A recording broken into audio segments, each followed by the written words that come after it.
Welcome, everyone. My name is Reaver Valkyria, and I am joined here with our good friend Unga Boonga Gaming. And today we are doing a one-shot by the name of the Sweetgrass Contract. And today's hunter is Samuel Grundy. Samuel Grundy, you have been living in the countryside for quite some time, but you are taking up hunts to keep your skills up. You are a veteran Jaeger, and you have been contracted to investigate Sweetgrass. From what you've heard, Sweetgrass is a pretty thriving village. It is known to produce sweet milk, which is used for ice creams and many delicious sweets. The secret, obviously, is in their grass. Maybe a blessing or luck, but their cows produce the best milk.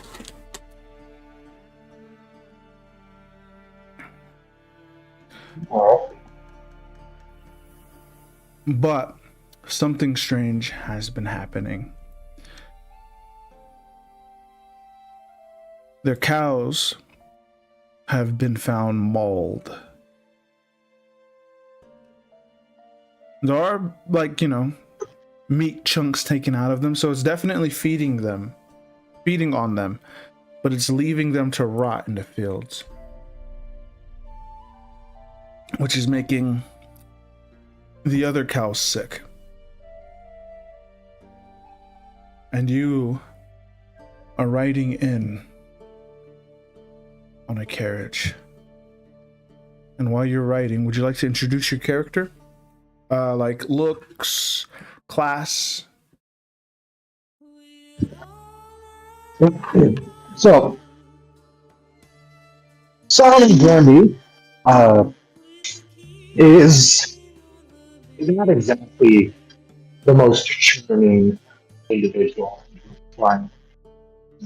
He looks like he's been living out in the woods for a lot longer than the few years he tells him. Really gruff, covered in very dirty furs, dirt, usually always taking his leather boots and his leather. He has hair everywhere.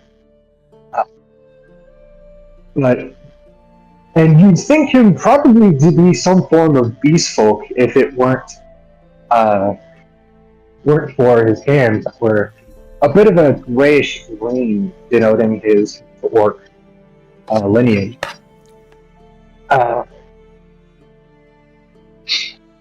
As he speaks with a rather strange and grating accent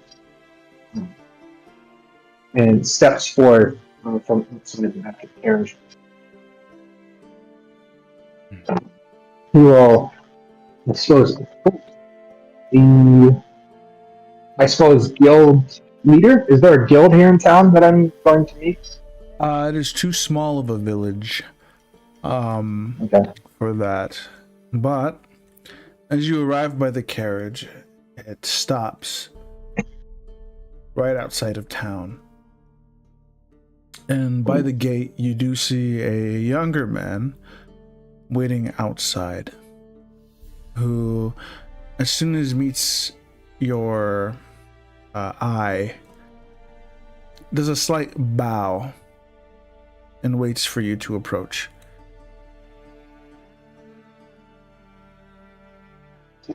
As he steps down from the carriage, he'll kind of motion the tipping of the hat to the driver as he goes to approach the young man, and reciprocates the bow to a slightly less formal extent. I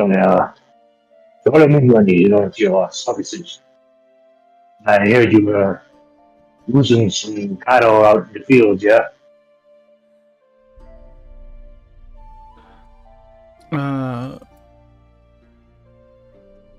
He is a very young man. Almost, he looks to be in his teens.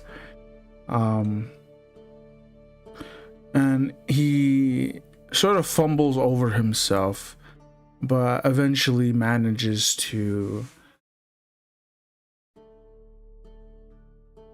summon up enough confidence to greet you.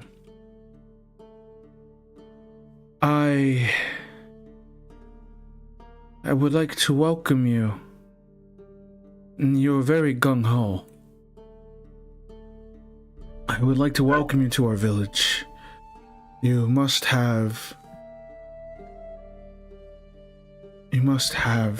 had quite the long carriage ride.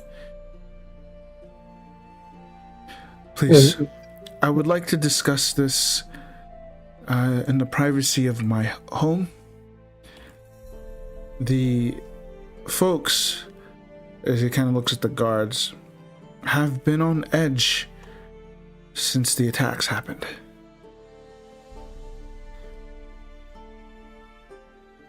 Oh, no. I've heard about as much. We're waiting, son. Why don't you go lead the way now? Yeah.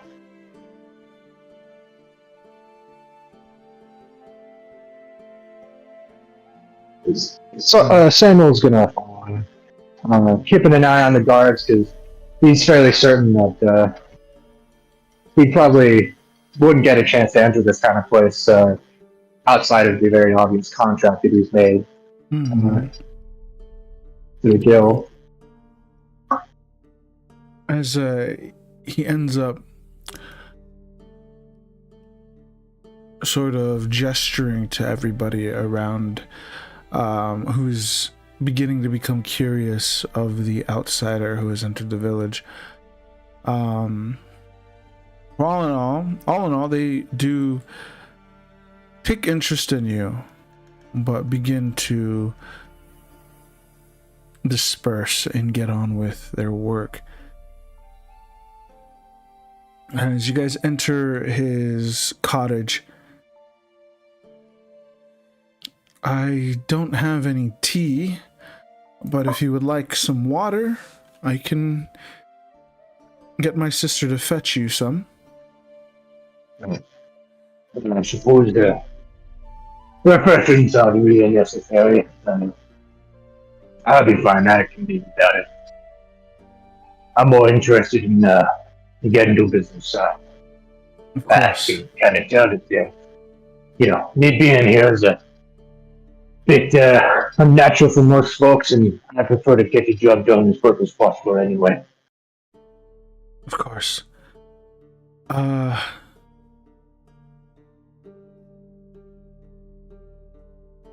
I am now the village's chief. Congratulations. Or condolences, I'm not quite sure. I put the contract out for our disappearing cows.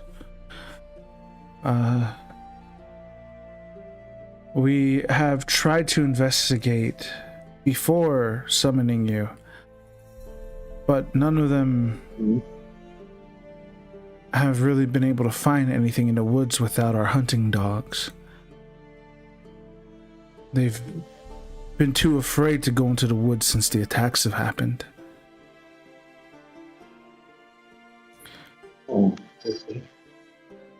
As our last hope, we're more than willing to pay up, whatever it is. We have 2 royales and 12 crowns to our name. That's as much as we could scrounge together without leaving ourselves vulnerable to starvation. Okay. Only 2 crowns, huh? I suppose it's probably enough to proceed here. So, quite frankly, I'm more interested in learning about this creature that things we've been messing with right now. So in this country, I have decided to go a different way with my economy. So you have crowns, you have royales, and you have sovereigns. So one crown is worth 2 gold pieces. A royale is worth 100 gold pieces. Oh, I see. So it is, and that's just kind of a way for how do you say, just so people don't have to count out like 1 crown, 2 crown, 3 crown, 4 crown, you know what I mean? I get you. So so technically the exchange rate on those would be 212 gold pieces. Mm-hmm. So then I'd like to amend Samuel's reaction to that. Whoa! He kind of makes that face where he catches himself before he starts drawing on the floor. I see, 2 royales. Yeah, that's certainly enough to convince just about any man to come out and investigate your problem. That much, I'll make absolutely certain I get this job done for you as soon as possible. Of course. We have a scout outside. He's our best hunter. He knows the woods better than anyone. He can make sure that you're able to find a village again and navigate the woods without any problem. Oh, if you would have. Sounds good. I always appreciate some. Usually used to working with the other groups, but Samuel, as he pats his bicep, he's good enough to take most things on by himself. But that guide would be appreciated real great. Yeah, I'll make sure he comes back nice and safe for you. Then the scout should have the most information out of all of us. Other than that, if there's anything else we can help you with, feel free to ask. I'll let the villagers know that you have accepted the job. They should be more hospitable now. Good. All right. I suppose your scout friend is waiting outside, or do I need to go find him? He'll be waiting at the edge of the trees, next to the cow pen. Okay. He is. He pulls out a small notepad and writes down these notes to himself. All right. He is a younger man. He likes to wear fur coats. Or fur cloaks. Yeah. Fur cloaks, sorry. A man after my own heart. He pats his own dirty deerskin cloak. So he should be easy to spot. One other thing. Now, you're certain that the folks around here are going to be nice and hospitable now. Suppose you could point me out to probably the public eating house or something. I don't usually like to go fight most monsters on an empty stomach. As he passes my way. Of course. My sister, we do not have a public eatery here, but my sister is a good chef. Right. If you're hungry, I can get her to cook something up for you. All right. Yeah, like I said, all samurai needs a nice hearty meal. At least a good strong soup and plenty of bread. But I'll see if you can get that to me before I leave. I got to go wash up real quick. And he heads outside and kind of just takes a look and starts investigating the town a little bit. Trying to check to make sure if this kid's telling the truth that, well, I suppose he hasn't told anybody that he's accepted the contract yet, but Samuel's not exactly the sharpest tool in the show. So as you exit, the village chief also comes with you, and as he begins to leave with you, he gestures to them and he pounds his chest 2 times and nods to them, and people begin to come out of their huts. And some of the children come over, and they don't really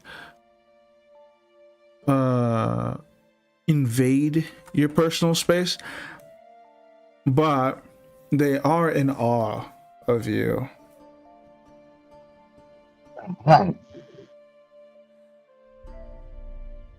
Okay. As Amos said, he's got a couple of things he'd like to do before getting started on the hunt while he's waiting for the food to get cooked. Right. Firstly, he's going to try and see if he can find the nearest source of water, like say a well or perhaps maybe a water trough for horses. Yeah, there's a well in the middle of the village. As he's gonna walk over to the well, take a nice good look at it. I assume there's a bucket for drawing water out of the well. Yeah, there is. Somebody comes up to you and offers you a tankard. You people really are pretty hospitable. And he takes the tankard and downs its contents pretty quick. All right. So we've got the water. Time to get all this stink off all the animals. As he'll dip the bucket in and start pouring it over himself, trying to clean up a little bit, trying to get a certain amount of like his own scent off of himself. Yeah. And then after he's done washing, he'll try and see if he can find the nearest patch of grass or perhaps even a tree, like say maybe even a cedar or an evergreen or something with a strong scent. Or perhaps even some kind of like strong smelling grasses and start rubbing them all over himself as he tries to prepare for the upcoming hunt. I'd have you roll a survival check for that. Okie dokie. Get my computer turned off and show me goddamn stuff sheet. Also, welcome, Eternal. Welcome. How you do? Oh, Eternal is here to watch the big show, is he?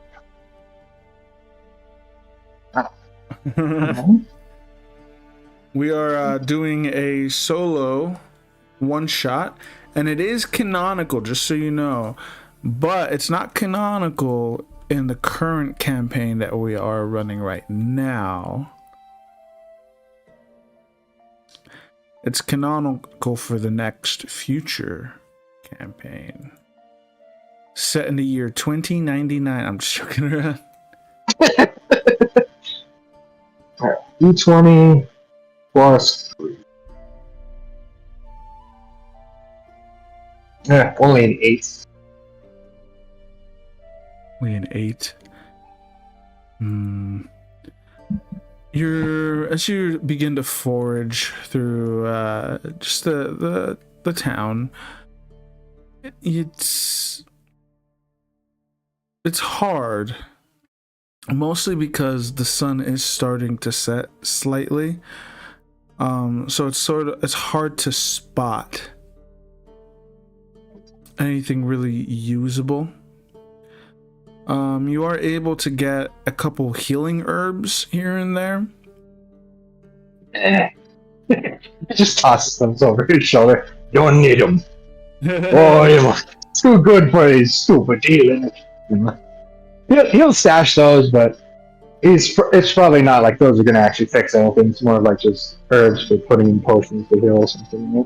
Yeah, you'd have to mix them with a, I believe it's like a pre-event before the real story. Yeah, it's pretty much, yeah. It's a preview. But it's this healing herb, though useful, it is, what would you say?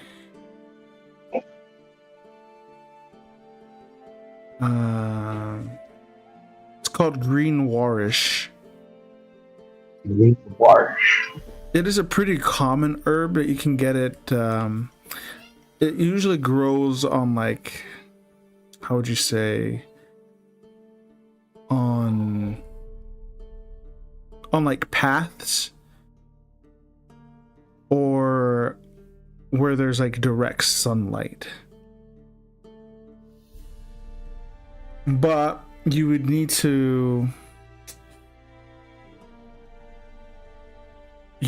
mix it with some sort of roborant or a drought, Right. or some aether infused fruit for it to actually be turned into a usable item. Right now it would be good for like a tea to help you relax. Okay. But without the necessary materials, then it's a pretty useless herb. Oh, Right. but definitely worth holding on to.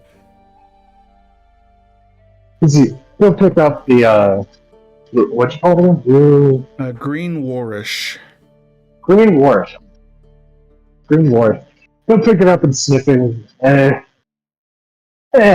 So he'll put it in his leather pouch. In fact, I'm aggressive enough. He'll just kind of, without being able to find like the specific, I suppose, scented things that he needs, he'll just kind of take it, have a quick roll around in the grass, hoping it might do him a little better. For now, this will have to do. Not the greatest in the world, but I'm sure this is good enough. As he'll head back into town, and try and see if he can find the village chief again. All right. As you walk into town, you see him, and he gestures over to you.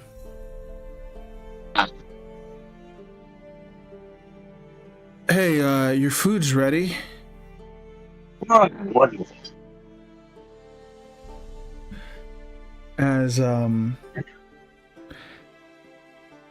my sister should be serving it to you. Feel free to just enter the cottage. So he'll enter and he'll try and be a little more respectful, entering somebody else's forward, show him a certain amount of kindness. He'll take off the very dirty clothes, leather clothes. And you'll see underneath he's actually not that badly composed. His clothes are actually fairly clean, fairly well kept. Mm-hmm. He'll take off his boots so as not to track any mud easily. And sorry if my startling appearances may frighten you a little bit. It's not much I can do about that form of etiquette. As you enter into the cottage, it's a young woman. She looks slightly older than the chief, but she seems not really afraid of you, but more intrigued, as she lays down a plate with potatoes and some evenly cut slices of venison steak. Oh, that goodness. Yes. This should be messy. I thank you very greatly as he gives a rather courteous bow towards the young lady. I hope you don't doesn't make me look too selfish or nothing. It's just a old ritual that I typically tend to live by. It's something baked into me from a long time ago. No, of course. You can't. We can't expect you to do such a physically trying thing and not send you out with a full stomach. As he starts digging into the meal, just kind of making light conversation. Trying to get to know a little bit of the history of the village. Probably asking a few questions like, how did you guys discover that soup broth make the look so sweet? And after he asks that question, he pauses. Never mind, and methinks that's a bit of a stupid question. Nobody really knows how the village was founded. It was founded a long time ago, that's for sure, though.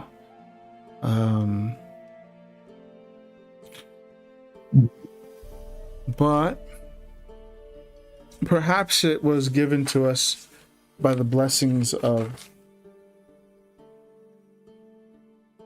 So, he does have a name, but most commoners refer to this god as the Worker, who is the patron god for those that usually work in agriculture, bricklayers, farmers, and that type of those types of jobs. It is said that once you do choose your job and you are baptized at the church, you're given a small blessing to help you in terms of what your calling is.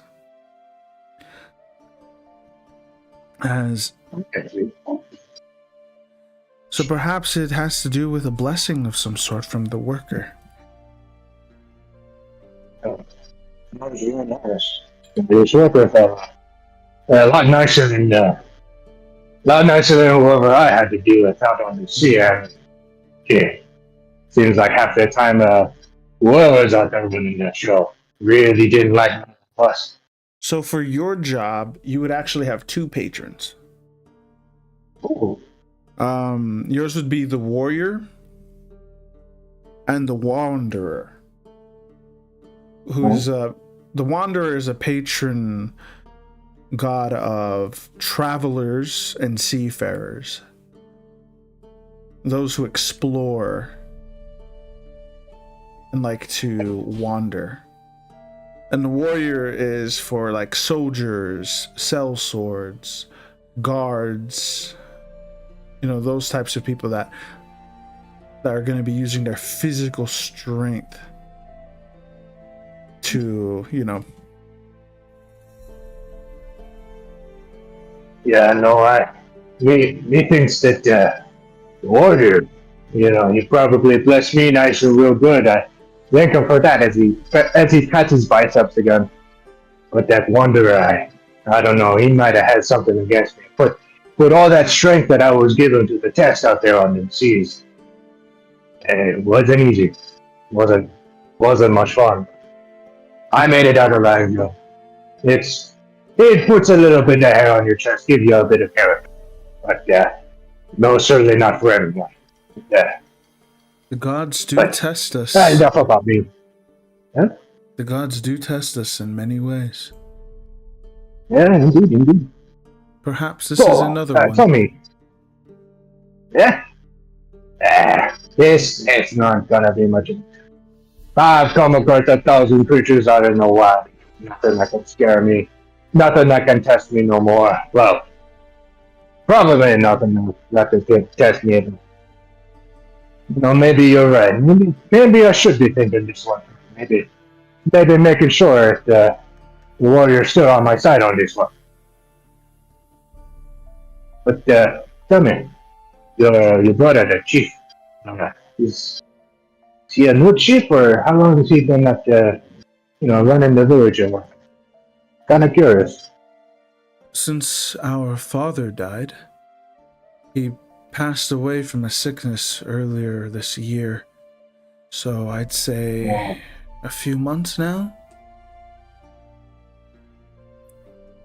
And I guess he seemed a little bit green. I did offer him my condolences. Hope it's not too forward of him. Some of these things can be a bit rough for people. He is a very busy man. Do not blame him if he seems a little flighty at times. But he has been keeping us together. The town has been running smoothly. But sometimes I fear that it may be too much responsibility for him. I would take the mantle up myself.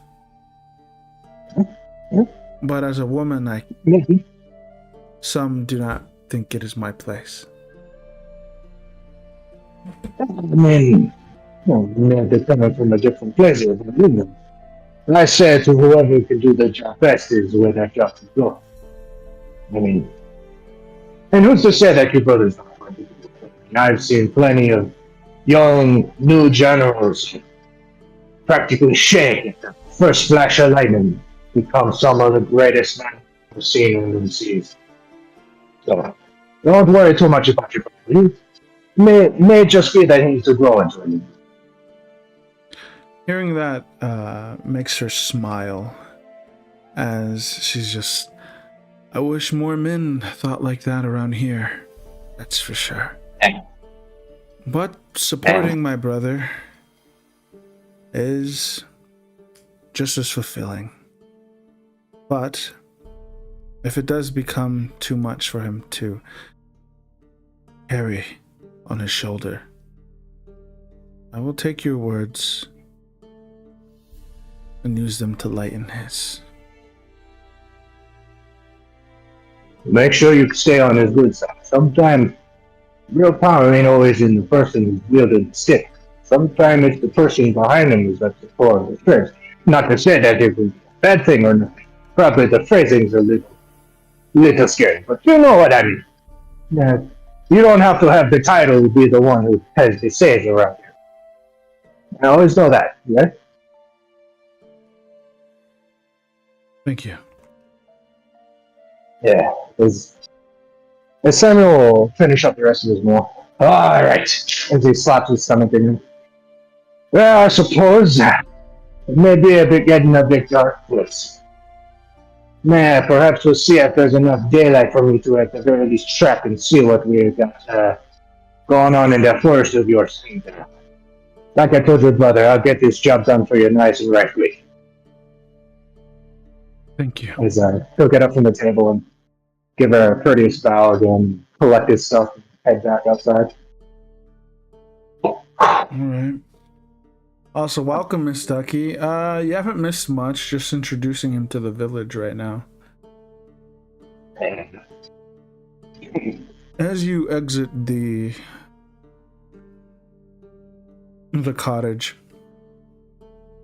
the mayor is standing by the gate. Well, not mayor, the chief is standing by the gate. And he's just making sure that no kids are staying out late and making sure everybody gets home safely. Alright. And I am going to assume that there isn't daylight for me to be able to properly track and gain a little, at the very least, a little info on the query that I'll be hunting. Sometimes I don't know. Good, sometimes maybe shit. What the? No, Miss Ducky was saying your voice reminds her of somebody. Reminds somebody of something. Trying to play again at that Cajun accent that I pulled out during the English when we did that short story together. Yeah. It might morph into something else. It might not. We'll see what happens. You're gonna bring him into this world. Just watch.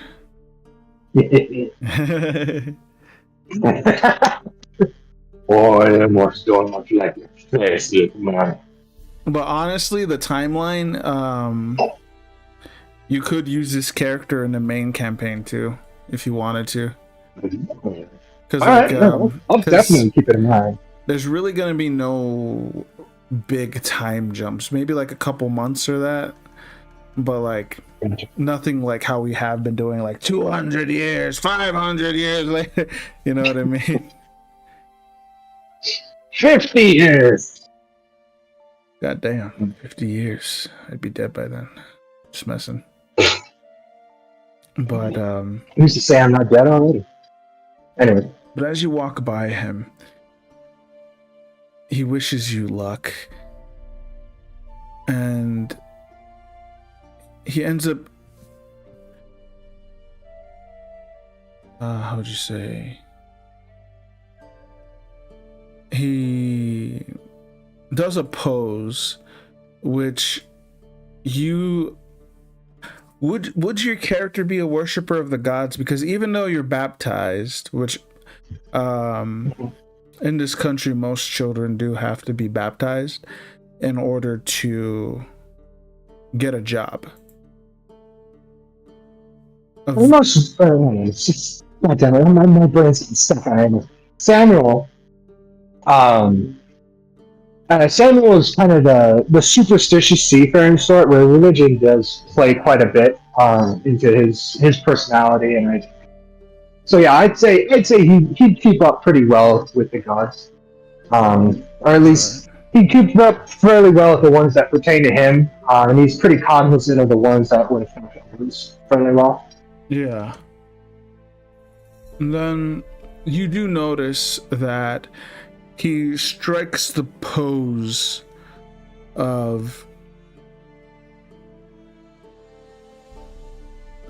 not the worker. The worker's pose is a little more subtle, but he is striking the pose of the craftsman. And as he does so, he gives you a bear trap. Thank you. This will be use of this. Best of luck to him, my friend. I suppose, yeah. Like I said, he's pretty cognizant of like the deity.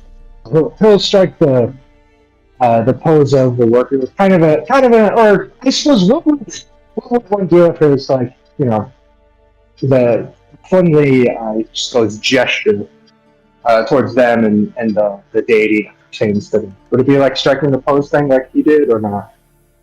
So for you would, since your patron is the warrior or the wanderer, for the wanderer, it's just like a, I wouldn't say like a military salute, but it's sort of like, you know how when you put your hands over your eyes to block out the sun?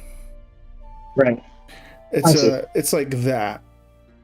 While the warrior is two chest bumps. Okay. Then yeah, I suppose we'd probably do the warrior's gesture kind of just as a sort of casual, kind of like, sort of like a may the warrior watch over you kind of thing. Mm-hmm.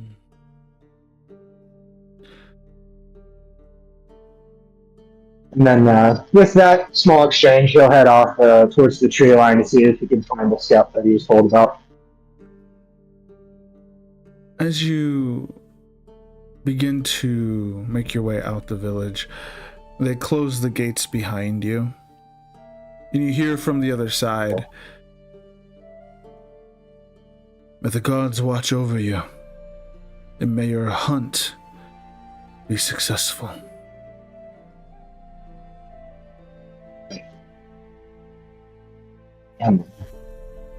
Where did that scouty boy go? I really want to go in. Also, He'll strike on. Oh no, I was gonna talk to chat. But wait, never mind. No problem. I love cooking, so there was no problem.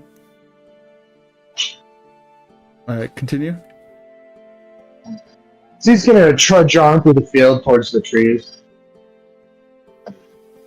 All right. Take a bite out of them. Oh. I got on that is he's gonna consult his monster for the tree. He pulls out a heavy stone tablet with fine chiseled lettering on it. He tries to look back to see if there's like any beasts or monstrosities studying them, or if there's like any patterns that he might be able to draw to see if he can figure out what it is that he's so every bestiary, you are part of the Jaeger's Guild,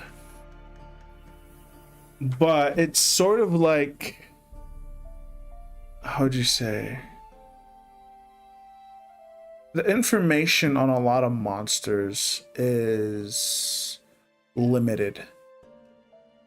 And because of that, you can learn the basics from the libraries, which is basically just kind of like, how do you say, how to track places that you would need to go for like bulletin boards or contracts and that type of stuff, like community boards.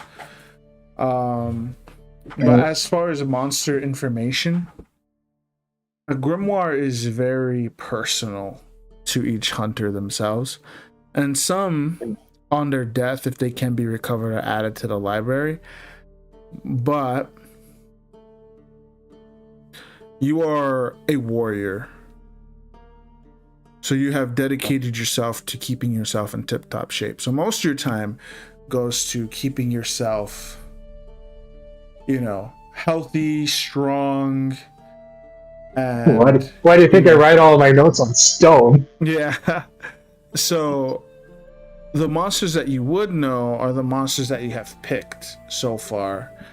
And as far as since you're level 5, you should have quite a bit.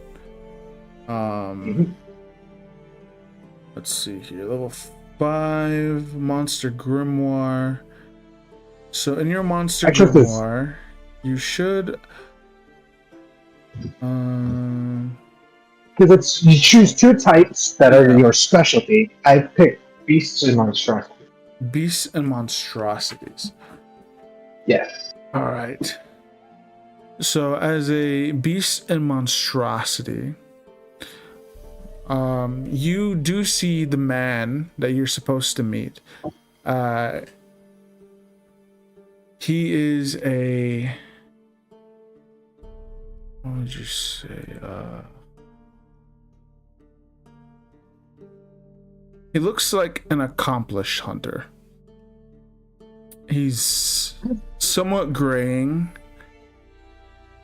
but he's the only one out here standing with confidence other than you. So he seems very confident in what he knows about this forest. And as you end up looking for any clues, 1 minute observing and interacting with target. No, not that one. What was it? She chose those proficiency bonus. Any intelligence wisdom checks you make that relate to this monster in your grimoire. For example, in a history check to recall lore about a creature investigating, or a wisdom medicine check that have claw marks left on a corpse. Very proficient in skills when you ask to make the ability check. Like the monsters in your grimoire, you are treated as having expertise. Okay. So you are looking for what are you looking for? Tracks? So, like I said, he was primarily looking at I would say yes, tracks, but I specifically mentioned, like, say, the bite marks on the the cattle and the, I suppose, mauling, the damage that was done to the victim creatures, the cows. Okay. So you would be approaching the old man as he's looking down at a carcass that has been rotting away in the sun. Whoa. Look who decided to join me. Sorry, I'm a little timer. I had a little bit of a stop to make as he passes down. Hey. It's no problem. Whatever it is, it's more active at night anyway. Ah! Good to know. Because he'll start making notes. Kind of cool. Okay. So, I'm told that you know just about everything there is to know about this your forest, but don't suppose if you've got any input on the killer of these poor creatures here. As Samuel starts to take a little bit of a closer look at the bite marks and the climb, or whatever kind of like damage has been dealt to the carcass. As you're doing that, I need you to roll a medicine check. Medicine check? While you're doing that, he's just, I ain't seen nothing like it before. We'd have the occasional wolf come through, maybe attack one, hurt one. But me and the boys are usually quick to put them down. This thing, it just comes in the dark, attacks. We hear blood-curdling screams from the cows. Then it's gone. Don't know how it goes. We tried looking for evidence on the at the tree line, and there's no footprints or nothing. Yeah. As no. Oh, go ahead. Yeah. As you say that, as he finishes up, you also finish up the autopsy on the cow. The cow, it is mauled, that is for sure, but not like a sadistic mauling of any sort. It has claw marks on its back. And it has like a good chunk like missing of its spine, and it looks like it struggled slightly, as you can tell from the way that the grass and the dirt is kicked up. And there's like a good amount of meat missing, like from its stomach, from its chest, and you do see notice that one of its arms is missing as well. So it is. Well, I'm saying I know exactly what it is just by looking at these things, but I can tell you this: whatever's on it is very effective. Takes a good bite out of the spine, make sure it don't put up too much of a fight. Then it cleans it out of the vast majority of the good stuff that can get at. It's a smart hunter, real smart hunter.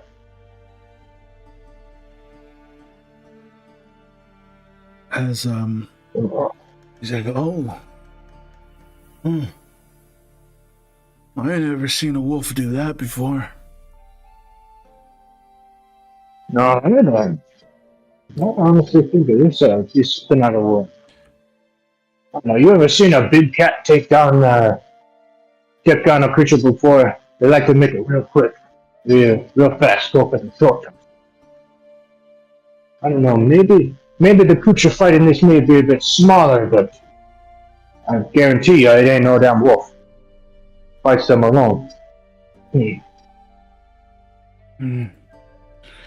Might have a good point there, kid. Or Sonny. I don't know. Well, I don't know where I'm on, but I'm not lying. well. How do you explain the no tracks? No choice. I suppose if I may try and make a survival check to see perhaps if the tracks are hidden in some manner or if there's like an alternate form of the tracks somewhere nearby. Oh, yeah, you can. Roll a survival check for me.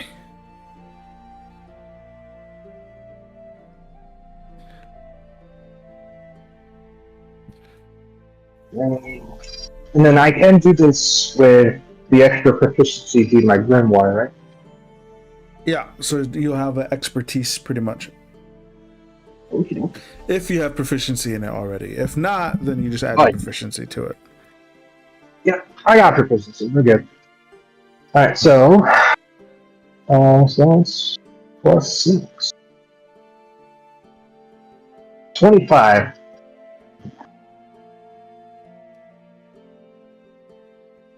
Ooh. So you look at the edge of the forest and something just doesn't sit right. So you end up going deeper and the old man's following you with his bow drawn. Actually, no, he's too old for a bow. Crossbow drawn as he's following after you. So, how'd you get into this kind of work? I just kind of fell into it. I ran into some trouble quite a few years back. Had to run away and find a living for myself out here in these countrysides, and only thing that seemed to come natural to me was fighting big monsters. And, the guilds, they started to noticing that I was pretty good at it and decided to give me a job. Now I've been hunting and learning about them, and it's all good fun, Gives me a nice, good, tip-top shape. I've always been a really good hunter myself. I thought about becoming a Jaeger too. But my dad, before I chose it as a job, told me it was a job meant for people with nowhere else to go, Or for weirdos. Yeah, he may not be wrong. Yeah. Well, seeing as you're the first Jaeger I've ever met, I'd say my pa was right. Yeah, he's like I said, you don't find no nobles out there, and the Jaegers and whatnot. Yeah, you have to be some kind of crazy to do what we do. Yeah, because you guys do make a lot of money as Jaegers, but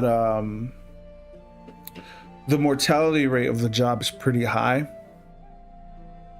So there's not a lot of Jaegers out there. So he is partially right. Not every Jaeger is like that, but there does have to be kind of something. Yeah, for you to want to take this job to begin with. But as you are having this conversation, you notice something. I would say something red, bright red, as it catches the moonlight. And it is a bloody limb in a tree. Let's see. I noticed someone was missing on that corpse back there. He points up at the limb. There's a limb over there on the limb. Oh.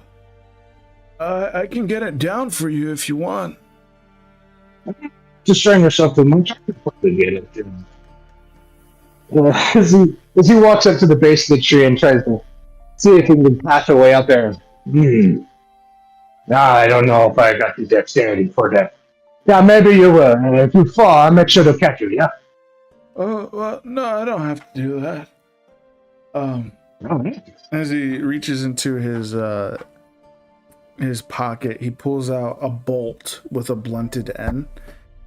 As he puts it into his crossbow, he ends up putting it on the ground, and then with both his hands pulls the string back. All right, I'm ready to go. Give me 1 second here. And as he pulls the trigger, you hear it whistle through the air, and you hear it thunk as it hits the limb, and then begins to crash through the branches. And as it plops to the ground, you can get a better look at it now, and it is the cowl's missing front leg. Yep. I was stuck, idiot. Seems to match. So, where are we dealing with that can take a cow apart like that? Put his limb all the way up there. He thinks this thing got wings on it. Might explain why there ain't no tracks underground. Oh no.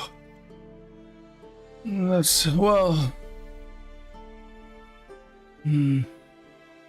That should be.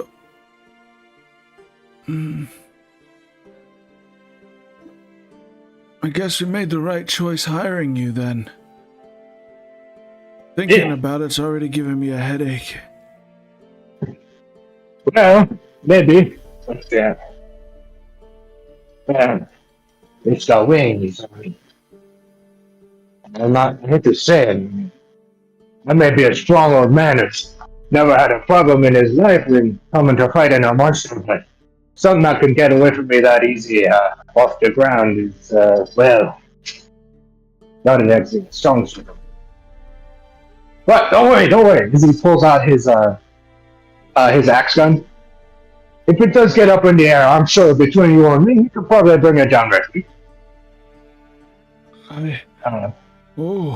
I ain't never seen something like that before. It's just something from time out on the sea. He's a real good friend of mine. I mean, through thick and thin for a long time. Whoa. It looks finely crafted.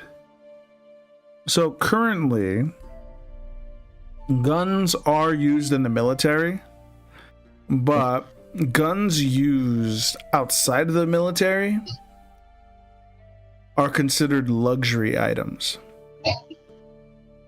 Yeah. So it would make sense that a farmer all the way out here would have never seen a gun before. Yeah.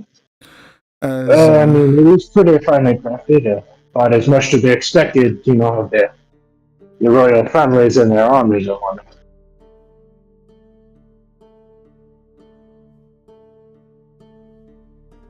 Oh, well, you must be very lucky. I wouldn't say so. Yeah, because what you did would be considered a executable offense. The stealing the gun. Yeah. But as a Jaeger, though, nobody really asks questions. Yep. Now that you have your license, you are legally able to have a gun. And people don't ask Jaegers questions when they have weird, equipment on them or anything like that. Yep. As you get a closer look at this leg, you do notice something else fall from the tree. but a lot slower than this meat. As it touches on the ground softly, it's a pinion.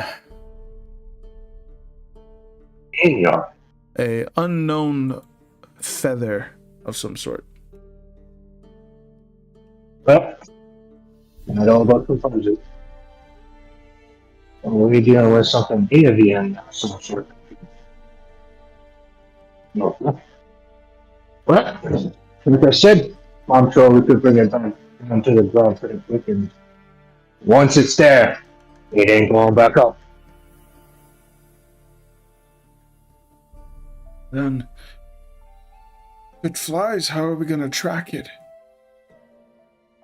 I'm sure there's plenty of ways to do something.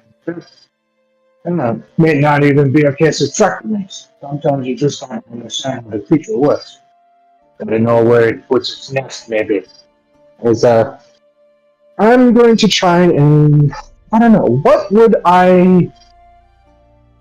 could I use to try and trap a bird?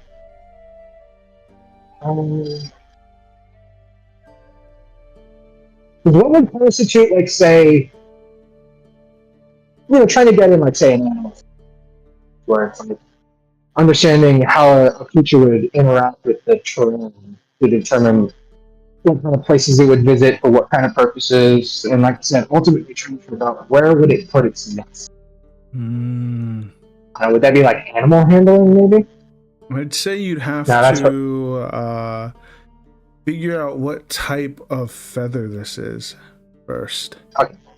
Okay, I suppose. Hey, we gotta determine what the creature is itself, isn't it? Alright. So what would that constitute as? So I believe that would also be a medicine check. Medicine? Yeah.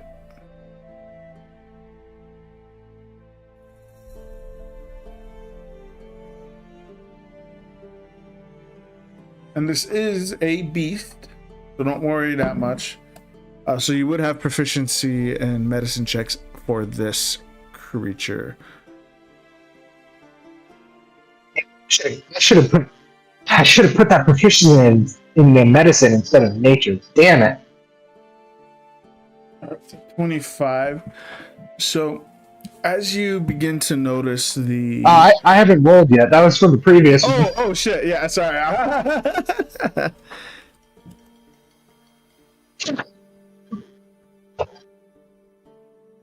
Well, there we go. 5. Drop the extra 20, bud. Ooh.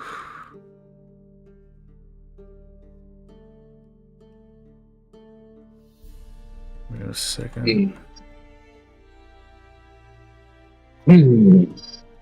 Oh. Like, even if we did put it in something around efficiency, that could only ever bump it up to an 8, so we're pretty fucked on this one. Mm-hmm. Well, sorry, bud. Time to go home and wait for an attack again. Or, we could just use me as bait. So, with this, you see that it is a fairly large feather. So, at the very least, it's not a harpy. Right. Or a cockatrice. Okay. But from the length of it, it's nearly the length of your forearm. Yeah. So Length of my forearm. And usually with feathers of this size, they belong to large monsters. So whatever it is large. But other than that, as you look at the shafting of this pinion, it's very smooth, but it's faintly warm to the touch, you notice. As it must have been shedded very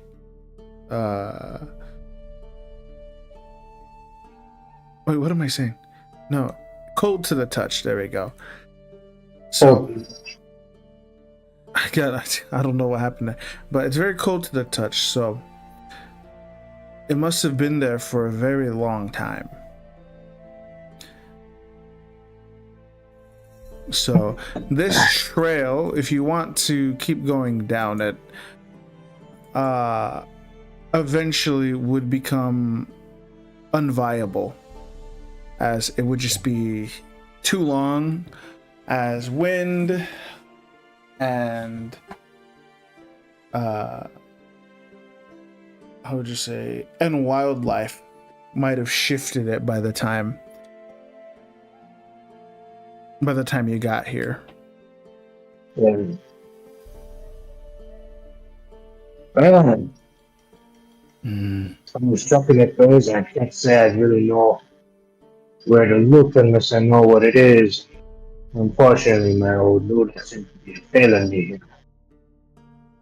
Well, the only other idea I could have towards trying to get our hands on this creature is perhaps setting up an ambush of some kind. We do know that it likes to take out the nearby cattle, and perhaps wait just outside the pens, or see if we can set one of them up as some kind of bait and take a swing at it as it goes in for a kill. But I'm not quite sure how badly you want to start risking your livestock like that again. Well, I'm already out here, so might as well. I suppose. And who knows? Maybe if we're fast enough, we might be able to save the poor creatures. Of course. Oh, let me lead you back and we can set that trap. We might still have time. As unless he's gonna think about it. Well, what is the best thing? Like we can set up ground traps like that. He's just gonna land right on. Like, well, actually, I don't know. Maybe we could try and do something. As say, how easily do your cows listen to their townsfolk? Do you think you could get them all put inside some shelter or a safe place somewhere nearby?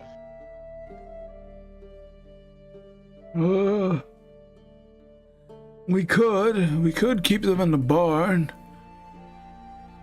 That's where we have been keeping them for the most part. Ever since the attacks happened. My thoughts are, if we like I said, if you're willing to risk but one cow, I think I might be able to try and get us an opportunity to possibly ground it or something. But I'm gonna need a really, really strong chain, and like I said, one cow. Leave it out in the field. As it pulls out the bear trap, see if we can find some way to rig this up on its back, tie this old bear trap to the ground, and see if we can keep that bird from flying away.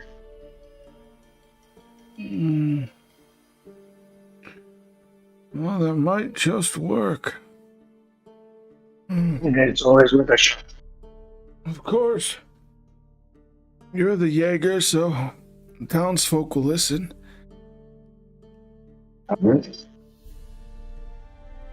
As I suppose we head back and start prepping things for the coming ambush, or the expected ambush. Is there?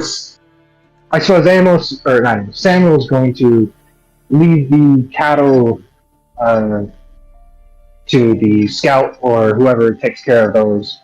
And he's going to try and see if he can find somebody, like you said, with a nice heavy chain and a really strong, long spike that he could try and stake into the ground to try and anchor that bear trap.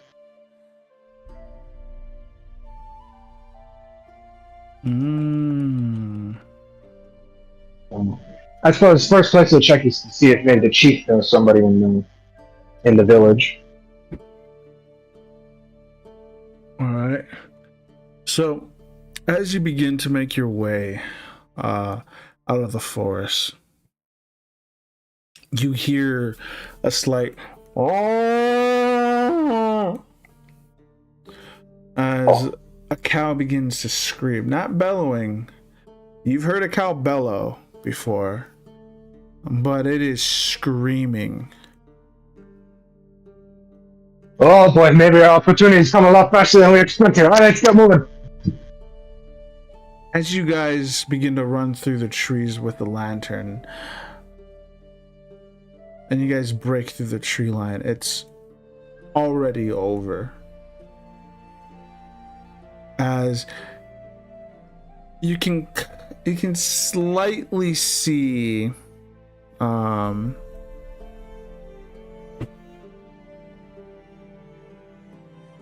would you say, for a second, just for a second, you can see something vanish behind a cloud.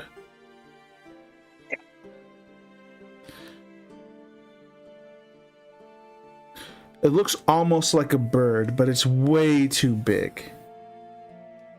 Yes.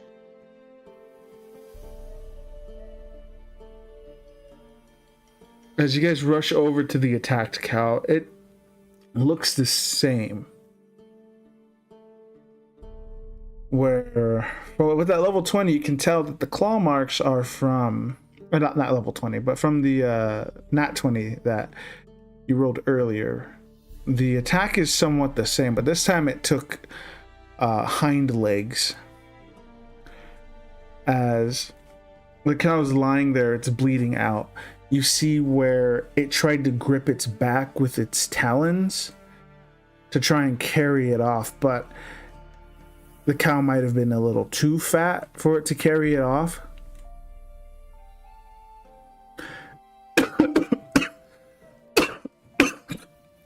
And settled to just take some pieces off of it. Well, damn it. As he sees the size of the creature as far as he can look at the picture. Yeah. Maybe that plan will quite work out. Maybe it was a good plan, but it's up to you. From seeing the bird disappear behind a cloud, am I able to determine the direction it was heading?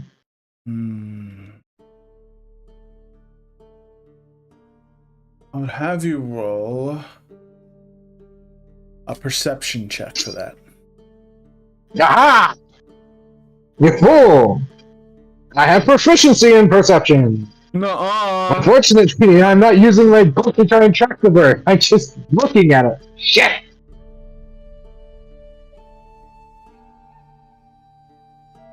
Alright, no shit. So we're just doing 3. Damn it.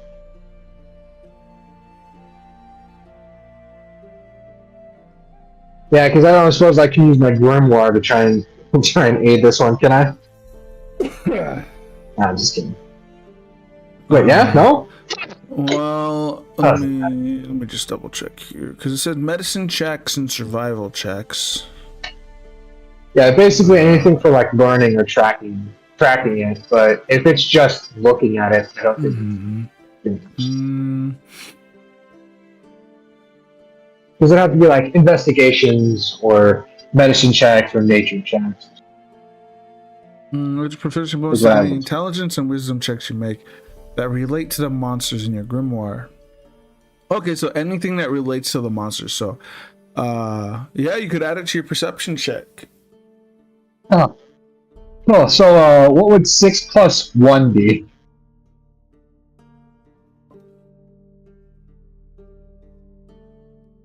I want you to know something. Yeah. So, for this campaign, it is going to be more gritty in terms of like, it's still a fantasy game. Obviously. So we're keeping it, but I do want some things to be slightly realistic, so you guys do focus on more survival inventory, not inventory management. Yeah, inventory. No, not inventory. Resource management. There we go. Mm. You know, the challenge from the monsters is definitely going to be there.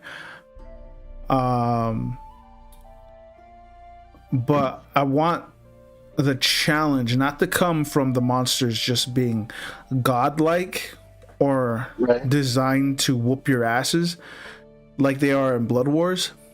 I want their challenge to be coming from, okay, so I could one-shot it if I cast Fireball here. Right. But what if something further down the road comes? Right. You know, I won't. That's the challenge of it, is like you don't know if something's gonna happen. But because of that, nat 1s and nat 20s are still, you know, for nat 20s in combat, they're still automatic successes. And in like the combat, or not combat roleplay, they are still automatic successes as well, within reason. But nat 1s, I'm only limiting them to combat. Oh, thank God. So you can still make your check even if you roll a 1. Because to me, combat, it makes sense because shit just happens. You know what I mean? Like you see in the firing range sometimes where a girl pulls a trigger, she's not properly braced, and it gives her a black eye. You know what I mean? Like shit like that happens.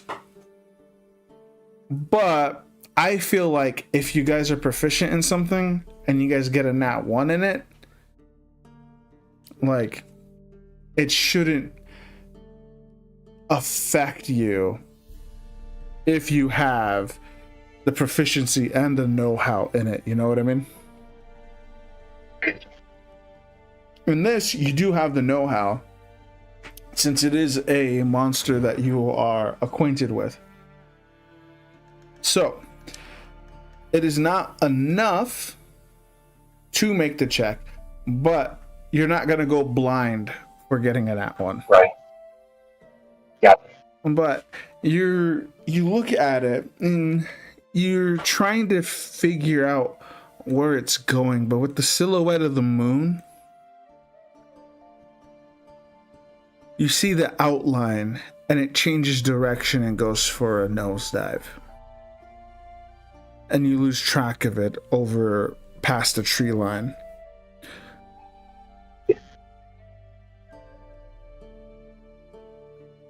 Oh. Well, looks like we lost another one.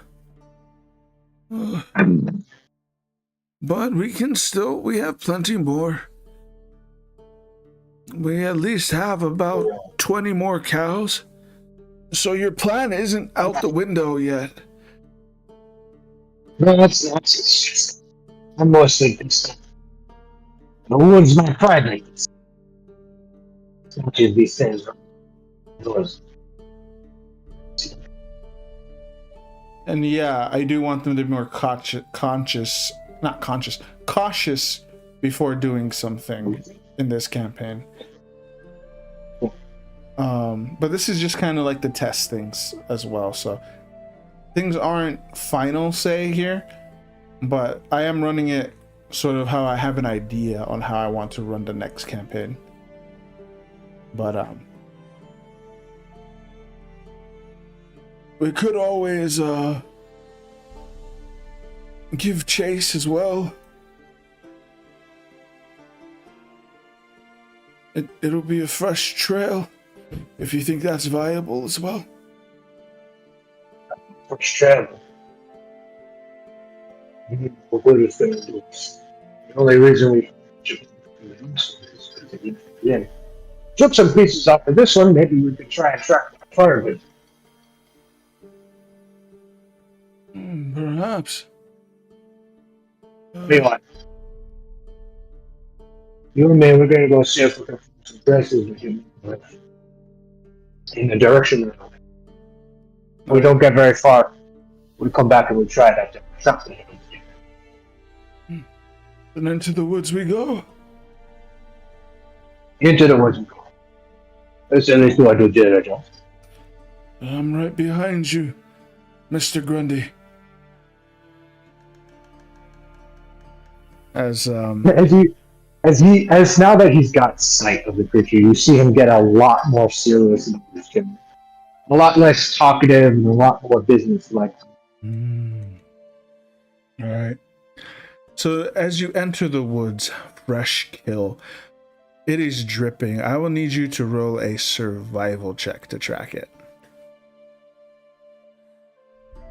Maybe this time we'll actually get a good trip.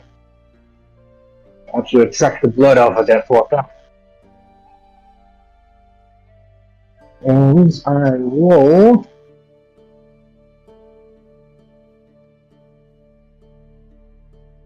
+6.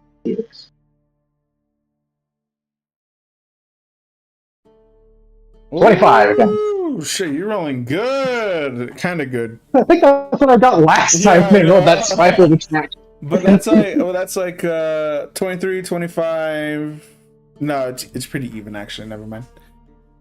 Yeah. So as you are tracking the monster into the woods, you're able to follow the drippings. With your half-orc nose, you are able to pick up on the sweet, sweet blood of that cow's limbs as it dies off. The groan just kind of,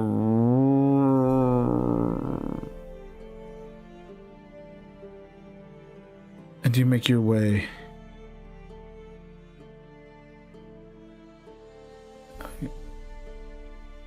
into the woods, and it's a pretty easy path as you're following the trail. You start to notice bits and pieces missing from the top branches of the trees as it seems to be flying pretty low.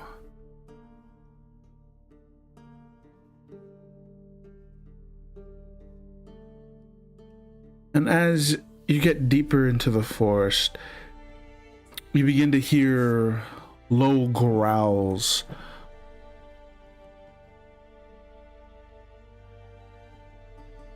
And you see 4 wolves watching you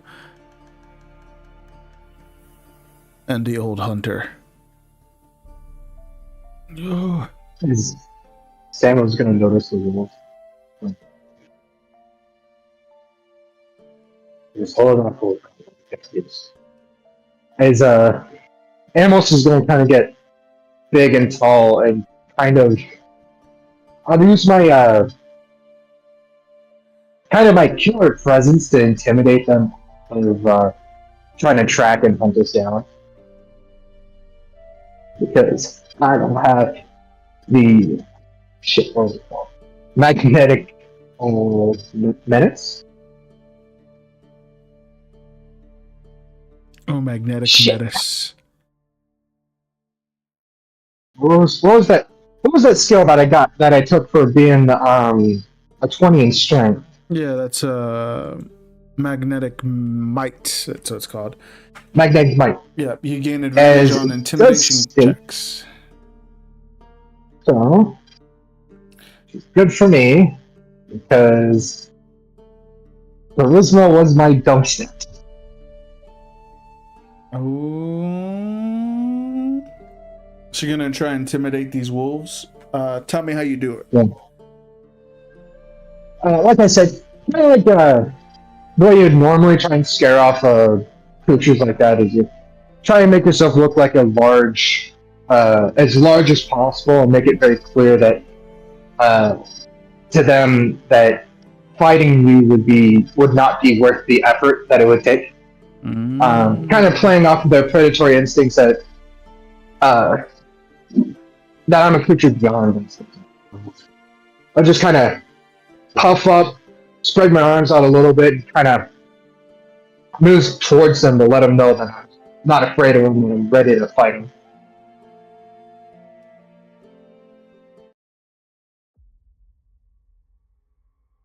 All right. Let's say, yeah, go for it. Roll a intimidation check.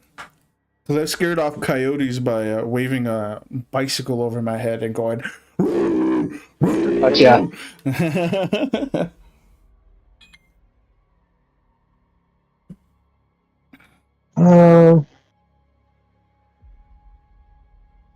Do have intimidation proficiency. Oh boy. Ah, fuck, only a 9. Oh. So, something doesn't seem right with these wolves as you're looking at them. The old man kind of speaks up.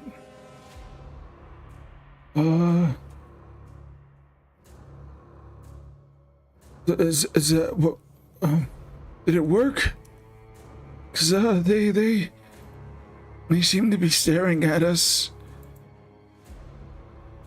Stay close to me. I don't think they want to believe in any time soon. You might have to dispatch these little bastards. As Samuel's going to pull out his. I want to go with Maul just to finish these little bastards off as soon as possible. I don't want to go with the axe just because, flavor text. Yeah. So I've never seen wolves with eyes like that. As he readies his crossbow. Yeah, I guess you're right. He'll pull out his own crossbow and take a shot at whichever one seems to be at the lead of the pack. All right. Let's roll initiative. I'm gonna roll for the man. Or for the hunter.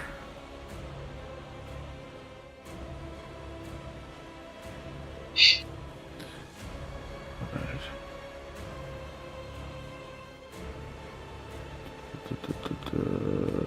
+2. 9. And I'm Oh God!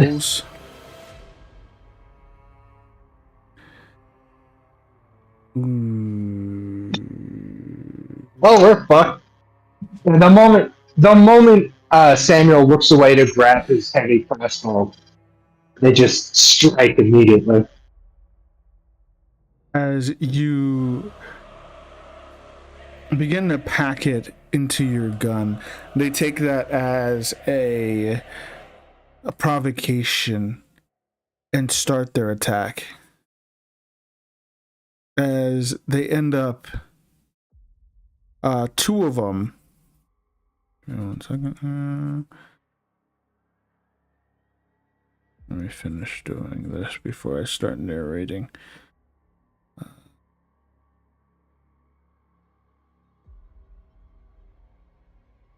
All right.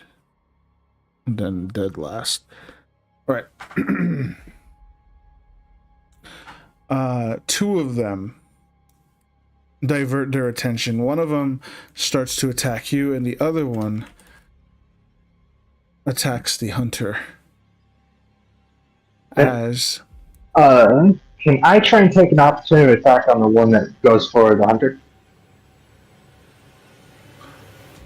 what are you gonna use for that? I'll use my boarding.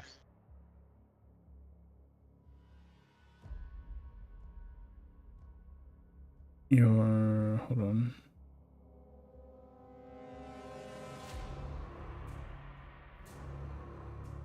Oh yeah, because you made sure that he was behind you, right?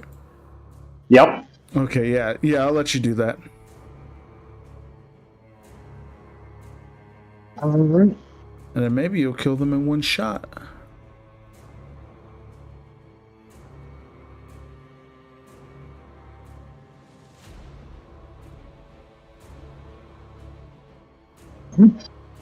Plus 8. This is not a +1 weapon, right? It's just an axe gun, right? Yeah, it's just an axe gun. Okay. Trying to make sure I'm trying to get as much as I can out of it. 27. 27, that hits. I wonder if I should attack Grave Strike. No, I gotta save those because I only have. How many do we have? They are tied to.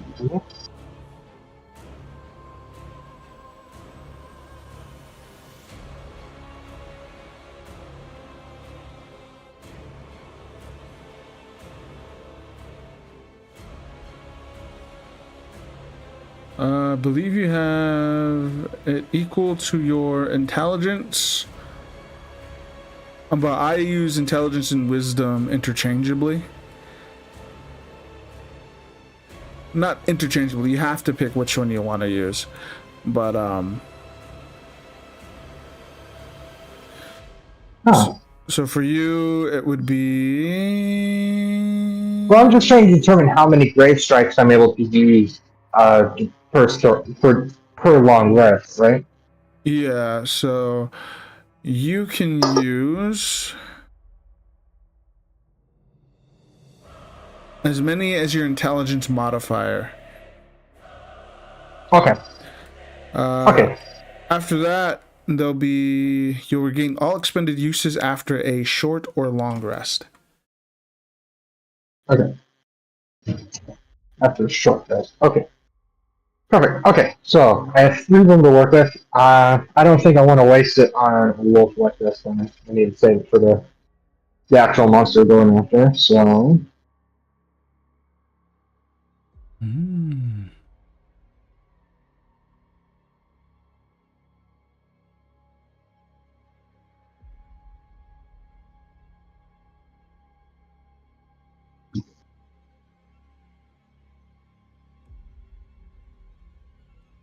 Roll that because I have taken the Great Weapons Master, Great Weapons Master for my fighting style. All right.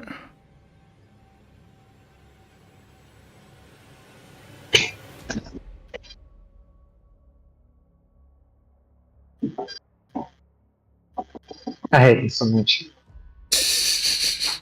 Yeah, that doesn't take them out. No, I didn't forget this much. Damn it! I should have switched my maul.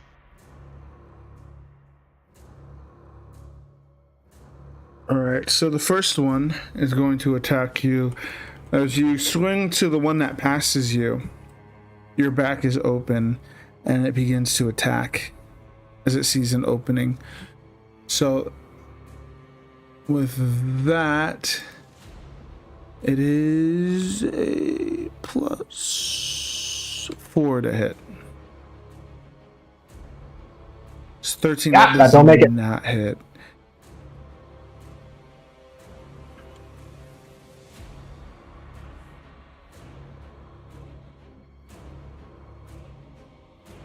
All right.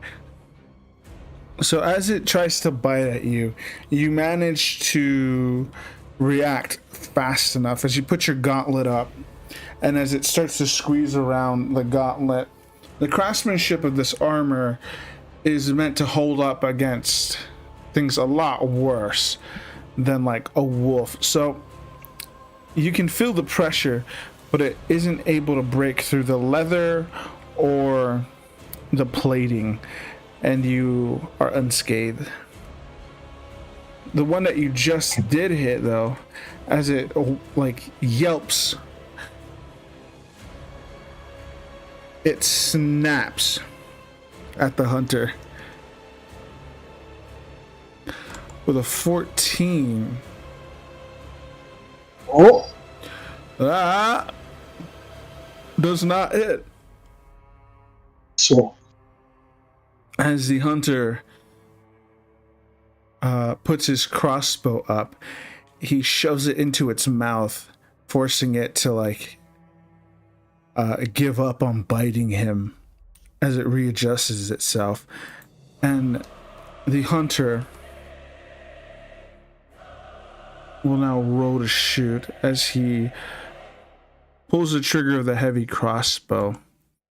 At this distance, he has to roll at disadvantage. Damn it. Oh. And he does not hit. As the crossbow fires, the wolf is able to maneuver so that it is not hit by the bolt. Oh, fuck. I can't hit him at this range.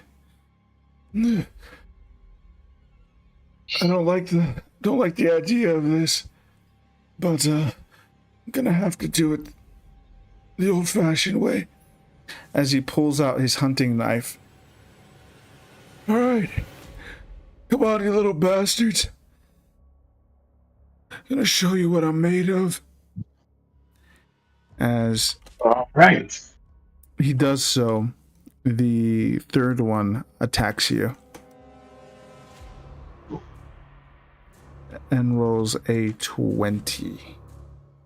Not a 20, but a 20. Yeah, I gotcha. And where your armor is the thinnest is right behind your shin guard, as they manage to sink their teeth into the back of your calf. You're able to kick it off of you and make it let loose, and it does 2d4 plus 2 piercing damage. So that's 7 damage altogether. Yeah. And I need you to make a Constitution saving throw. Oh, so much. Oh, man.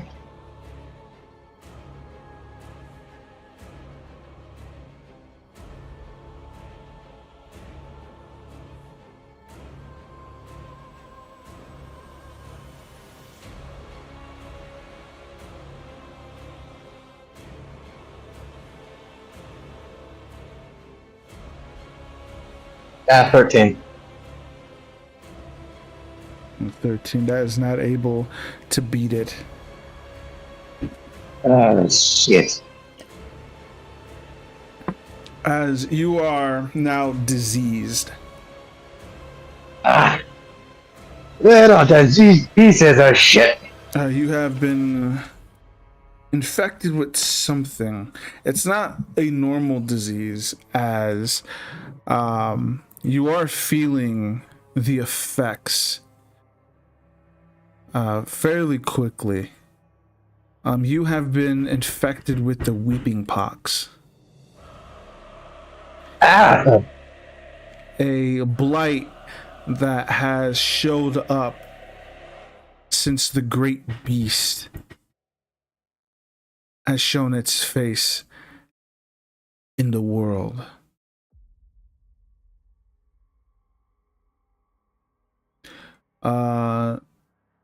So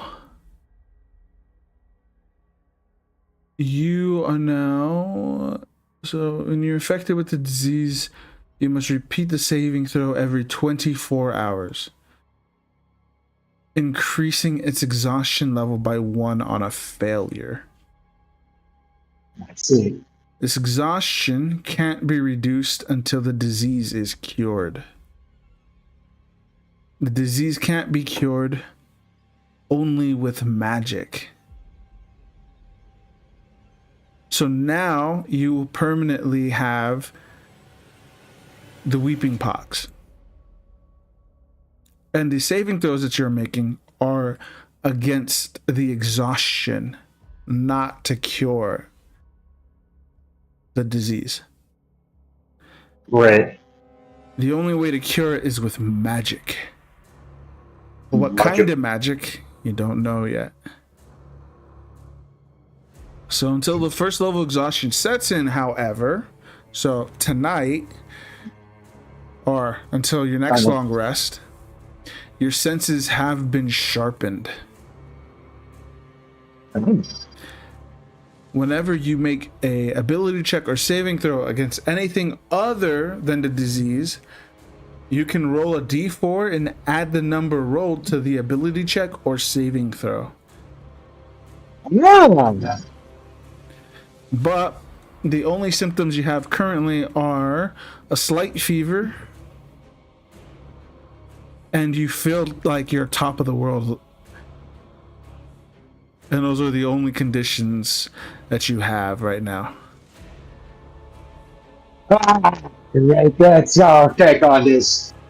God damn it. Of course, I got these.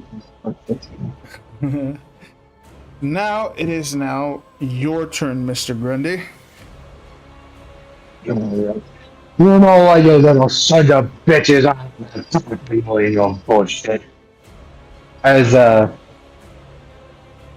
he's gonna drop his boarding next real quick and pull out a maul, and he's gonna try and just absolutely smash the two bulls that have decided to bring themselves forth within range of him. Ooh. So we'll go with the one that I've already hit first. All right.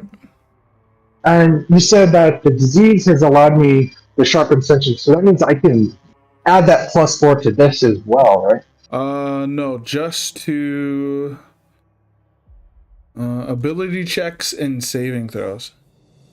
Ability check. I need to make it.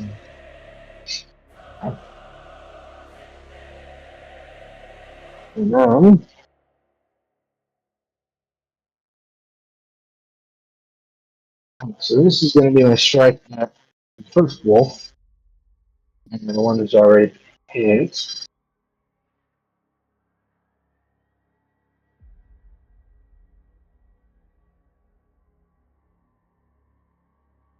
That hits. That's a 22. God damn. See if this will smash him. Smash him real good.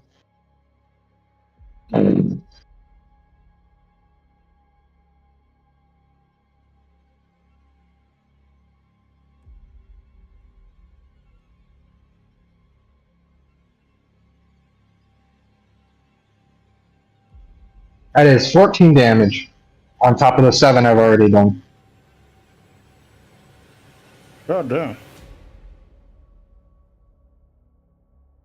Okay, so it is now in a dying state. Yep.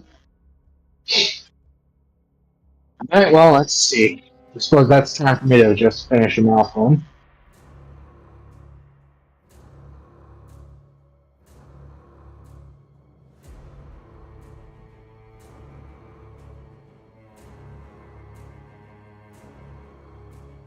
And that's a 21.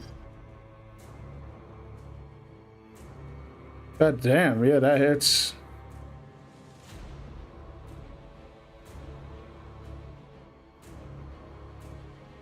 And I get to reroll that 2.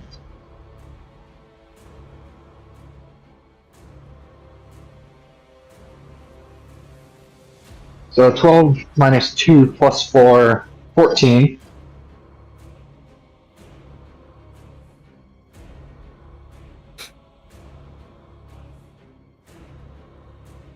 So there's another 14 damage to him. Ooh. So, as you smack it with the maul, you send it flying into a tree. As its body breaks against it, and it yelps, you hear just a... as it seems like the disease itself begins to leave the body of this wolf, as it dissipates and is nothing but a husk of skin, sinew, and bone with milky white eyes. Oh, that don't bode well for me. The old man looks at you. What do you mean? That little fucker done bit me, and that's gonna be my fate. I don't want to turn into the screaming disease fucking corpse. Oh no. Uh, I'm sure there's a cure. Perhaps. I'm sure there is too, but I mean, who's to say that I'm gonna be able to get it in time? But that's beside the point. We'll take care of that job first. See if I can spend my money after this, maybe some other time. Oh, you don't worry about me. We just worry about getting these fuckers dealt with. We'll get you through You back up this. to nice distance and I'll kill them off real good. You make sure you get good shots on them. We'll get you through this. Do you end your turn? Yep, that'll be an movie.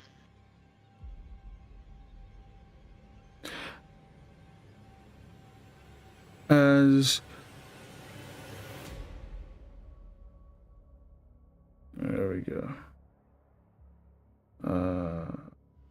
Copy.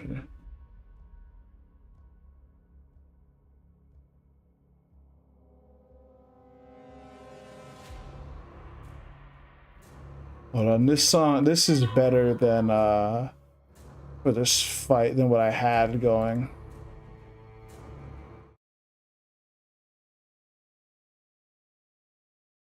I'm gonna switch the sound real quick here.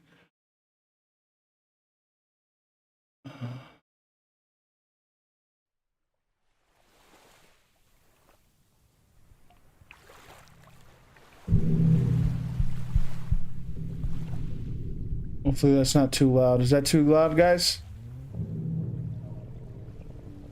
I don't know. Just let me know if it's too loud.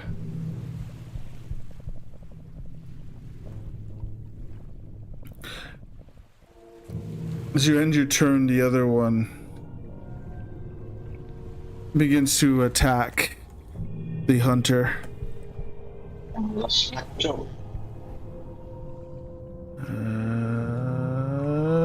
Yeah, it's +4. And the hunter's able to kick him with his boot as it tries to bite down. He kicks it, he knocks a tooth out, and he's just like, "Yeah, steel toe, bitches." Alright, and then my opportunity of attack is a 17. And that hits.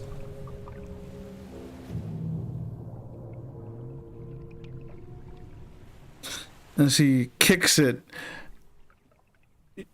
the momentum that is from the boot isn't able to dodge your hit as he kicks it right into your maul and deals 11 damage. It is now in a bloodied state. Wrench. As it yelps from the boot and from the maul, you have this like animosity in its eyes as it's looking for an opening. It shoots back and it starts kind of like moving in a circle, looking for its chance to strike.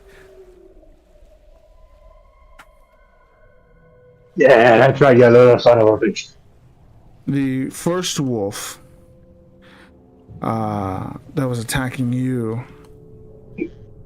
finds an opening as you smack him again, and they're getting it down. Every time that you use the maul or your weapon, there is a slight opening, and wolf number 1 is quick enough to take advantage. As you swing, it goes for the unprotected bits between your chest plate and your back plate as it goes straight for your love handle. Ah, God, no, please! I've been complimented on those too many times. You can't take this from me! Doing, Jesus, 10 max damage. As it clamps down, it starts tearing into it, and you just end up elbowing it right out, and it lets go with a yelp. And as it lets go, the hunter diverts its attention to the one you just hit with the maul and swings his hunting knife at it. And since this is at close quarters, that is a +4. It's 13. Wait, does that hit? Yeah, actually, it does hit. Yeah, it does hit. Damn. Yeah. Good. And does 1d4 + 2. So does 5 damage to it, which drives it into a dying state. As he shoves its knife into it, you can smell this stink emanating from the wound as this pussy liquid begins to drip out from it. Yeah, we got a chance against these ones. Don't you worry, we'll get them taken care of good enough. Yeah, we got this. No need to worry. He will end his turn there. It is now wolf number 3's turn, and I believe he is attacking the hunter. What's he attacking? I suppose. No, it's up to you to pick which one is going to. No, this is the one that infected you. Never mind. Yeah, it is. As WWE style. Jeez. I'm just trying to make sure the hunter doesn't die here, man. As the one of it draws blood from your love handle and now knows that there's an opening in your armor. They don't fucker took my love handle from me. And goes for your other one. God damn it! Now it takes another chunk out of you, but now you're slimmer than ever.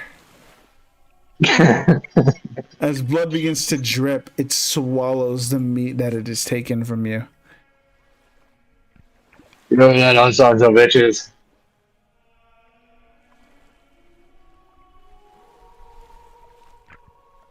And they, how would you say? They seem almost smug the way that they're looking at you currently.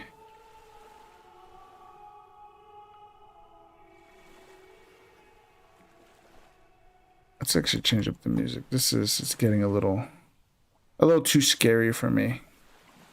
Yeah. A little too spooky. Too spooky for me. There we go. We'll go with the Eternal's favorite song.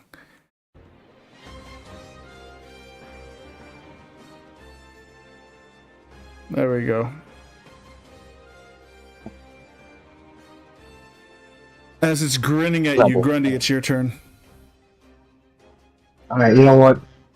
I'm real big man now. So I'm gonna go after the one that took the vast majority of my left handle on the left side.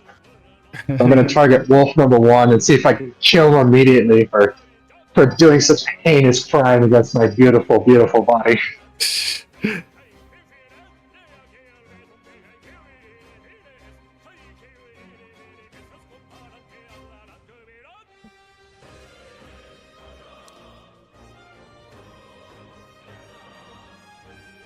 Plus 8. Ooh, okay. That is a 17. Yeah, both of those will hit. Yeah, both of those hit. And which one are you attacking? 1, 2, or 1, 3, or 4? I'm gonna take out wolf number 1. All right. This is for my love handle. My love handle.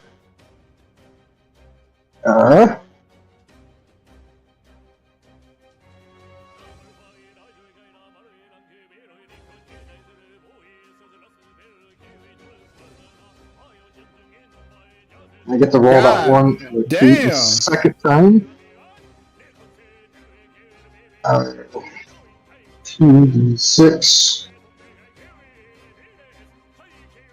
So -3 + 9, 30 damage to him.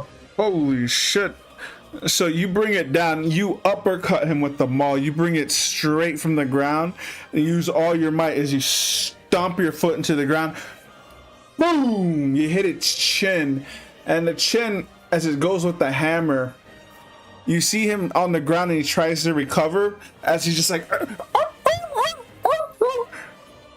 and you smash the maul on its skull, splattering it. The same thing happens to it that happened to the one that you smashed against the tree, as it just goes, as all the life force is just sucked out of it. As Grundy finishes off the that poor wolf, he gives a death glare to the other two leftovers like, "Who's want some more?" As he menacingly brings his maul back to ready, as he turns his attention towards the last two. So the last one diverts its attention to you, as you just took out two of the other ones, almost as if acknowledging that you are the bigger threat here. And as it does so, Yeah. the hunter does an opportunity of attack on it, and it hits. Sweet. And that is 5 damage. The wolf is still in a dying state, but it comes up and now it attacks you. And you're able to block it with the maul. As you push the maul against its chest, it just snaps at you and you manage to throw it off of you. No, I don't know what that time of the day is one. And using the opportunity now that it's not within 5 feet of him, he ends up aiming down his crossbow as he sheaths the knife and fires a bolt.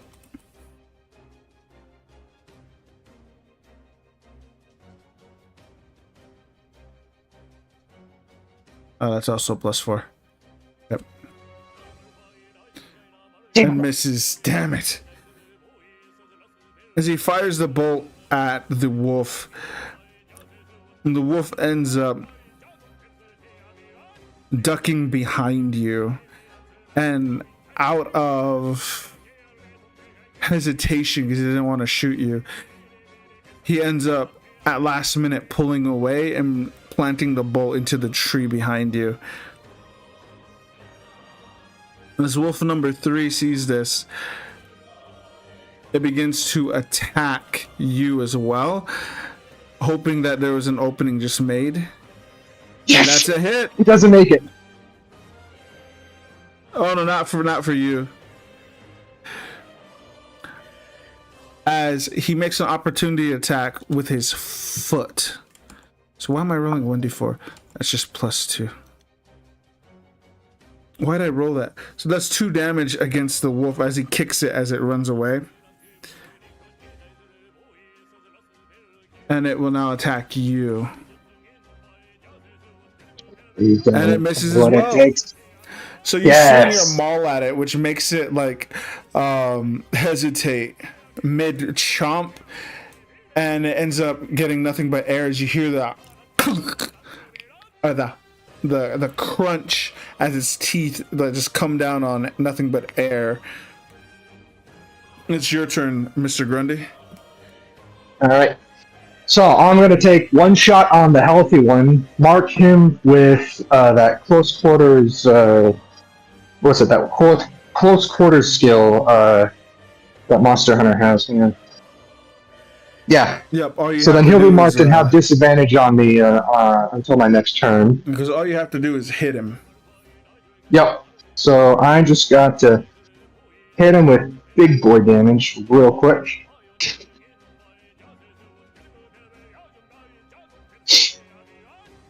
Damn it, 13. So as you bring the maul in, you try to go for big boy damage. As you swing at its head, it ducks. Wait, didn't 13 hit the last time? 13 did not hit the last time. Oh, I believe okay. that was a.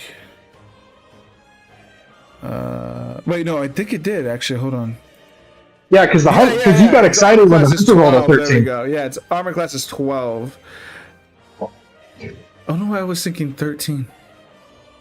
I don't know, man. They try to increase the difficulty because I'm such a monster. Ooh. Why didn't I use this one? Why didn't you? I'm switching up the hunter's stats.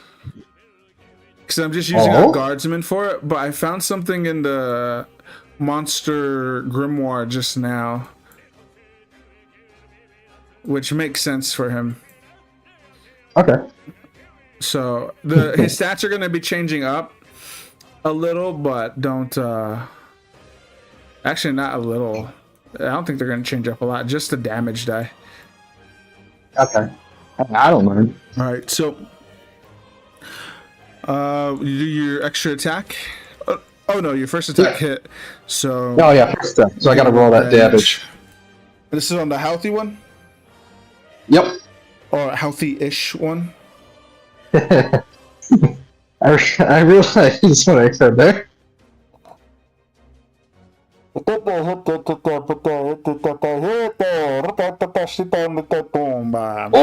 God damn. just shy of max damage. Oh. And then we're Almost. gonna take out the last one. So both of them are now in a dying state.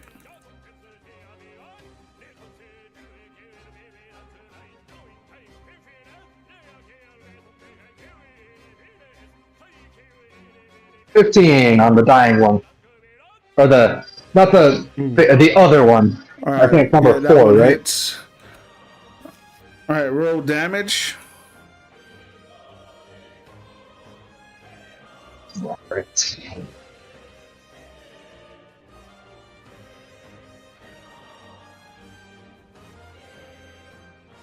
Mm, 12 damage. I want to hear those screams again. God damn. So this one was pretty fucked up already.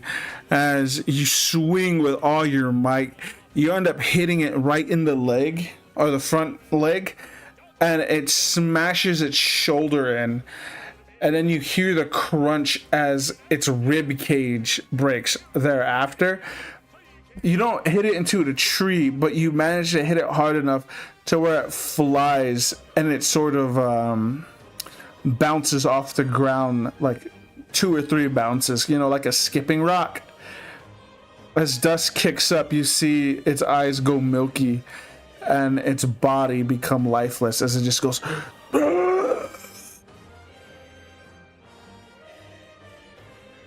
Wolf number 4 is out.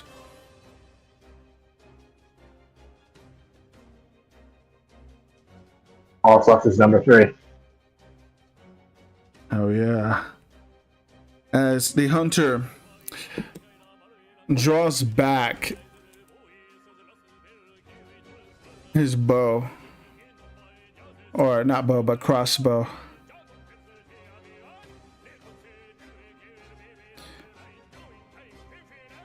That is +4. It hits. Nice. And that is a. Oh, we'll just keep it the same. That is 12 damage. Massive. As the third wolf begins to jump at you, you see in the corner of your eye as a bolt goes straight through its noggin. And it is drained of life at your feet. I told you weren't shit, you little piece of crap. As he kicks the dead body of the last wolf. His screams come pouring out like the others.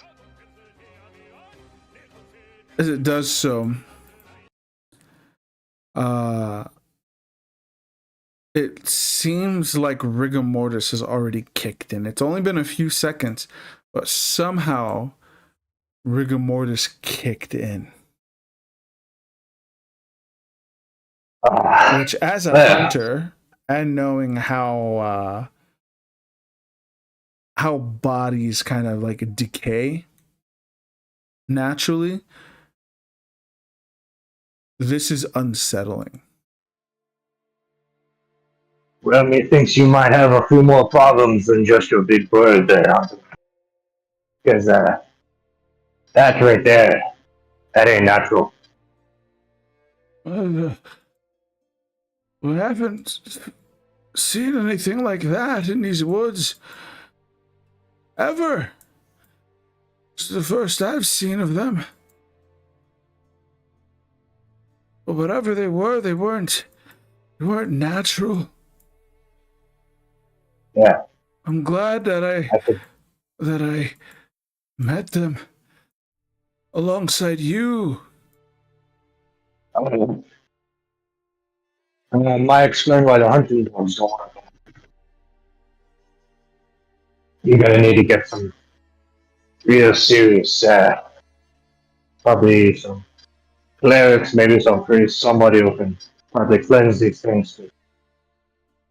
This stuff ain't good. I'm already think I'm infected with it, and I can already tell you, it's bad news. Maybe you need to make your way to a priest.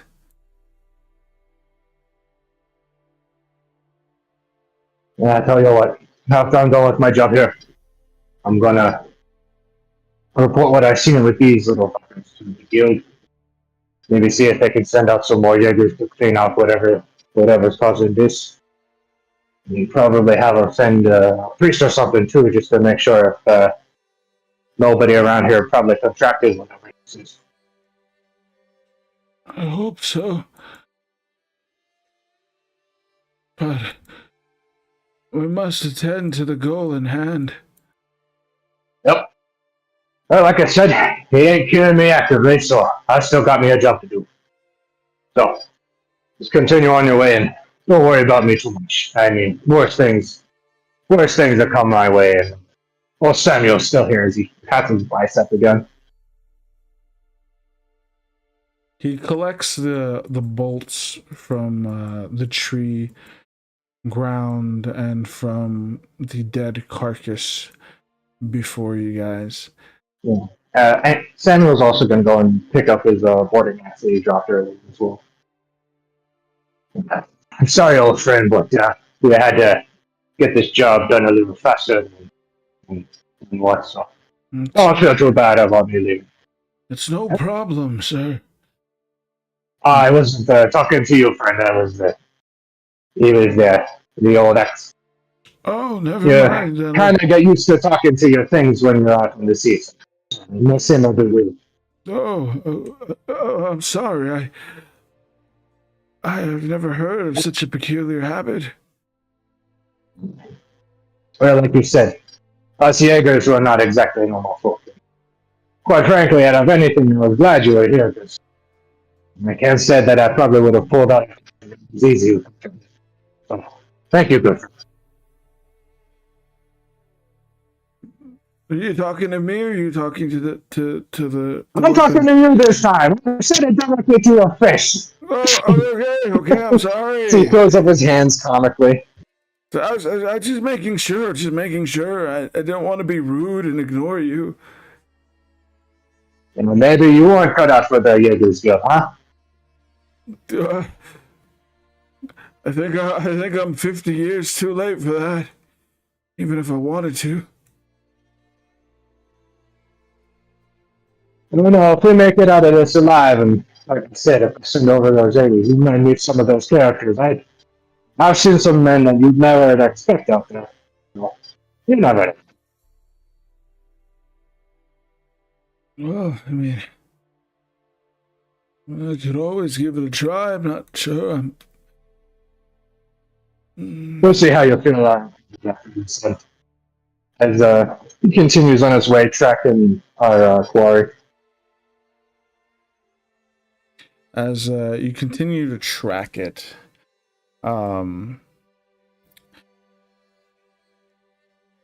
You begin to have more clearer signs that whatever this is,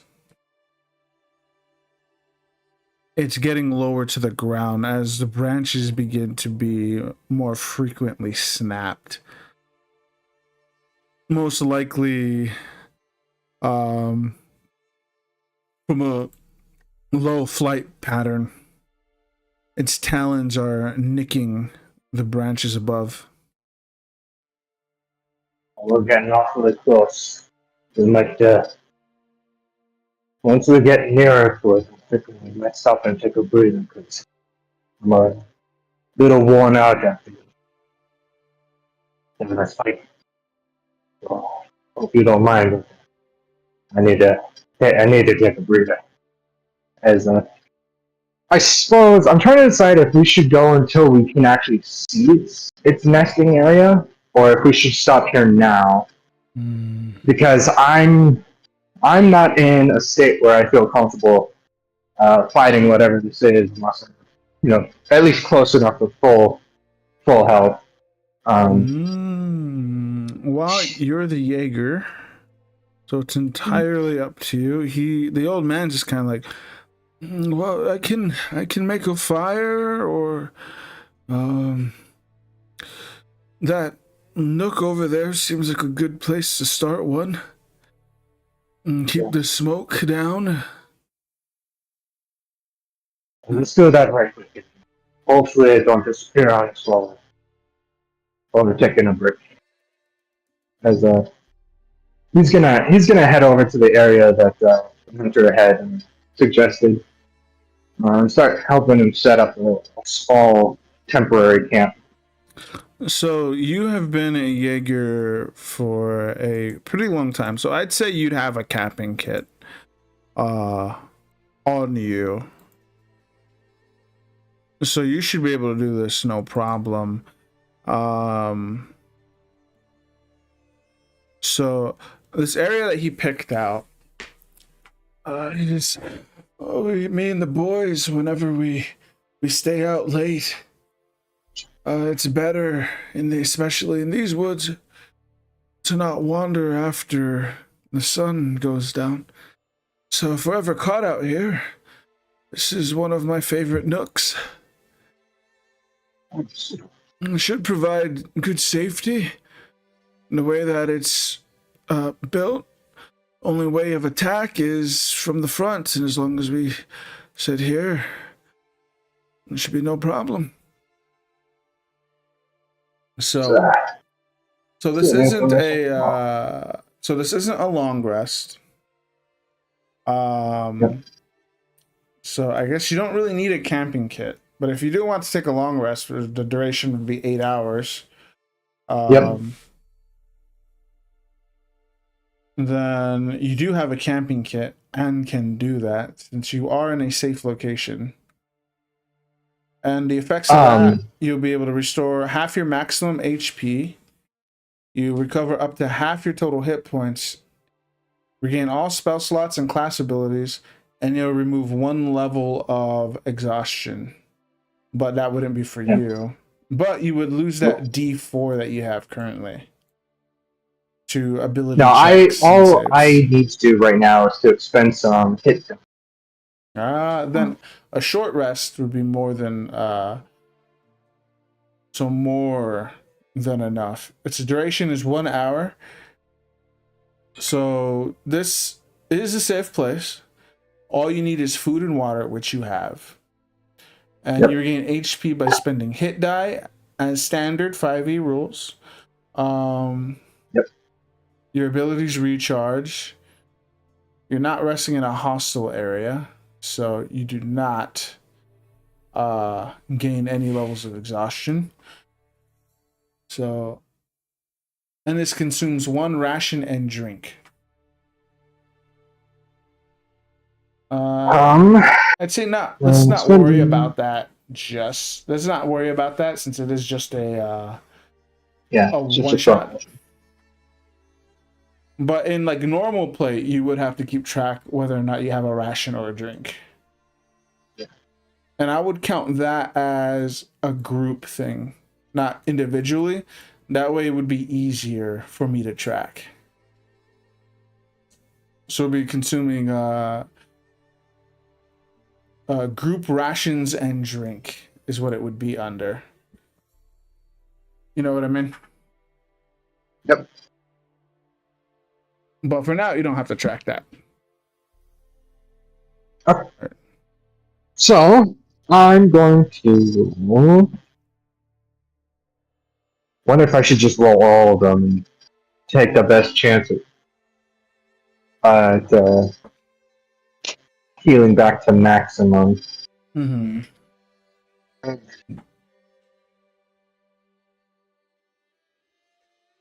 Give me a second. Let me try and do the math. It's like what? 3 times 3? That's 9.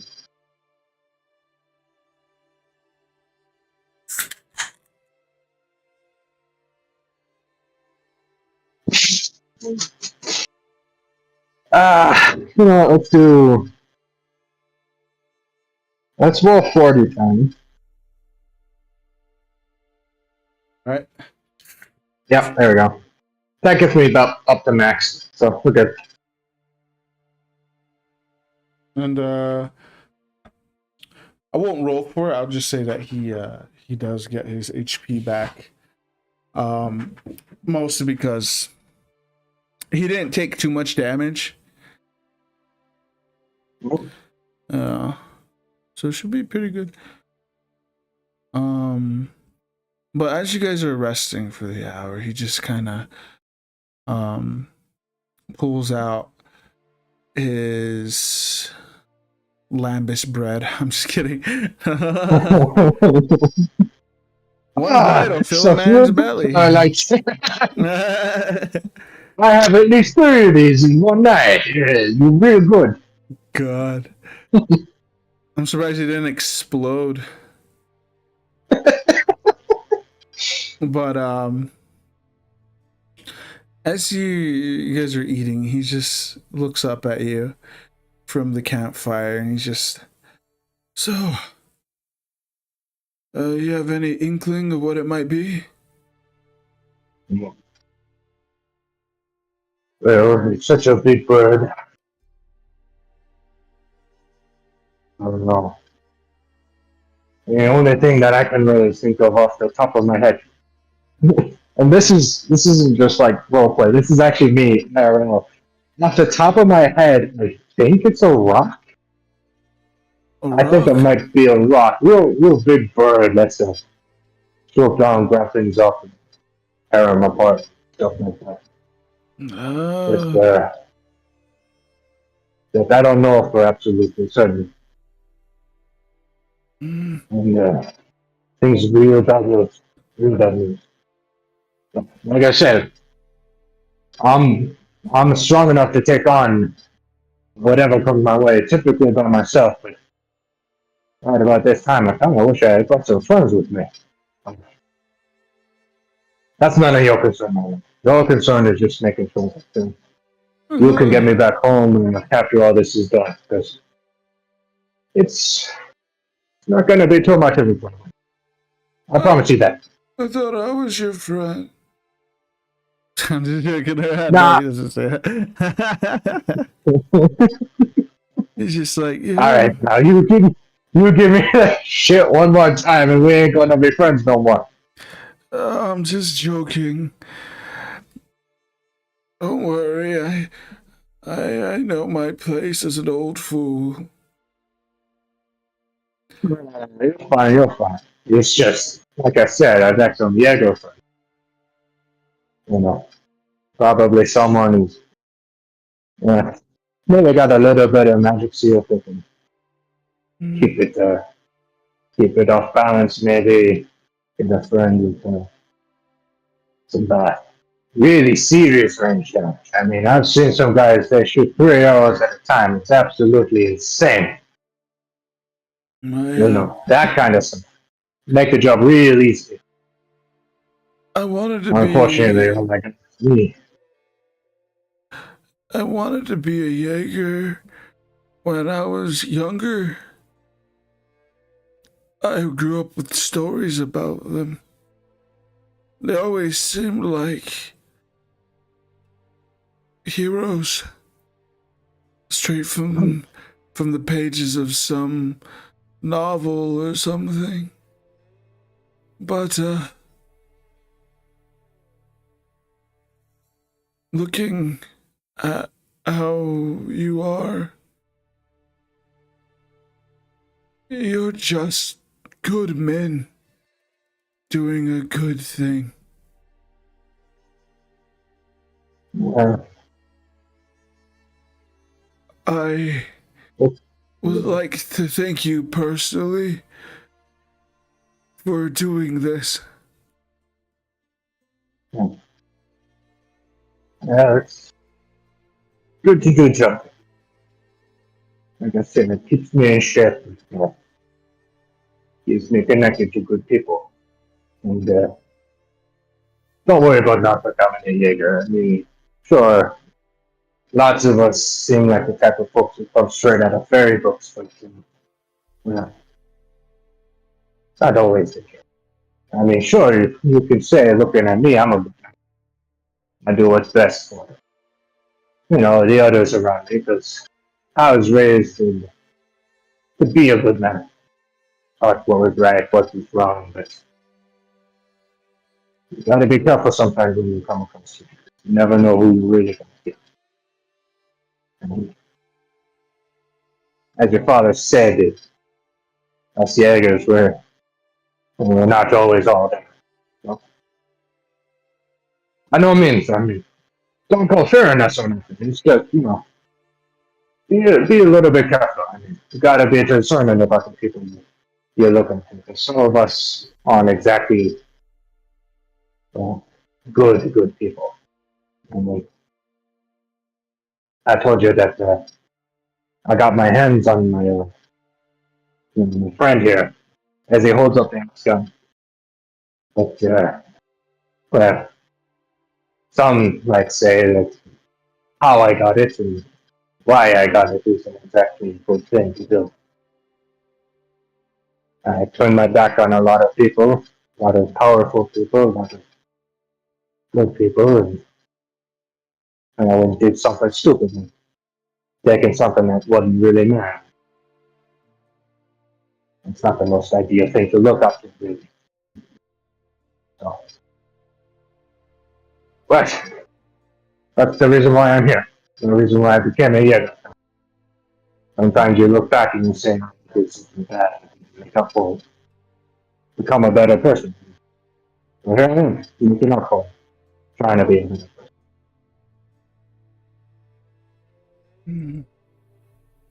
Of course. Well, that's all you can really ask for in this world. Yeah. A lot of people are given second chances and they never take it.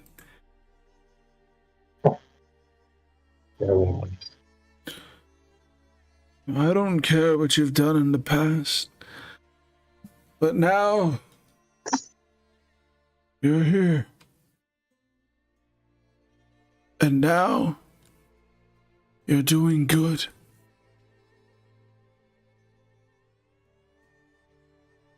That's what matters. Indeed, I think so. But as the hour passes and I'm gonna get to work, right? I think I'm ready to go put my life on the line for other people again. I think we're getting close to the end of our job here. So let's not get too teary-eyed about it. Don't get all sad. We got a job to do. We gotta focus on it. That's an art. So, you ready, friend? I'm ready. This is gonna be my last job. After that, I'm retiring. So I'm ready to go out in the bang. You I hear, wish you best of luck. you hear crashing through the trees As it takes God him, damn it, I knew this was gonna happen. as it takes him, he screams, "What did I do?" I'm just fucking around now. No, that talk was like skirting the line dangerously of death flag Death flags. territory. I was trying to Yeah. set up a couple of them for myself, but I don't know, you might. he was like, oh yeah, no, this guy's not making he's no now. You might die. Who knows? It's up to you, friend. So, as the hour passes and you begin to follow the trail, you are led up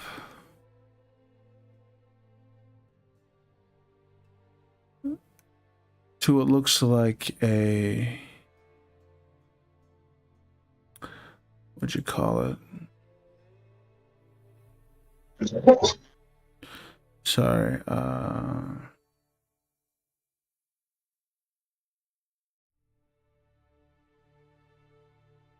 here we go.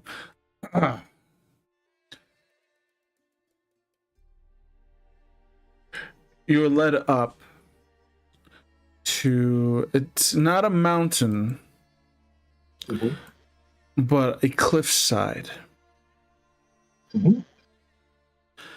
And you are overwhelmed by the scent of blood here.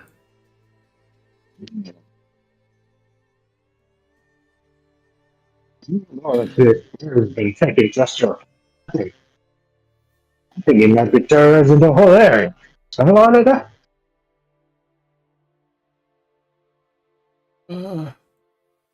This place, I feel like we're being watched.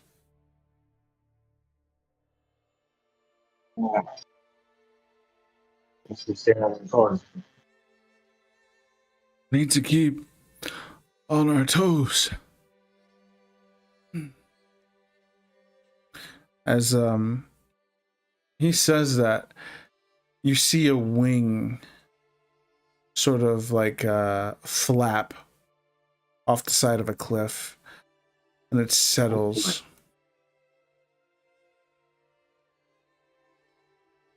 Is that what I think it is? And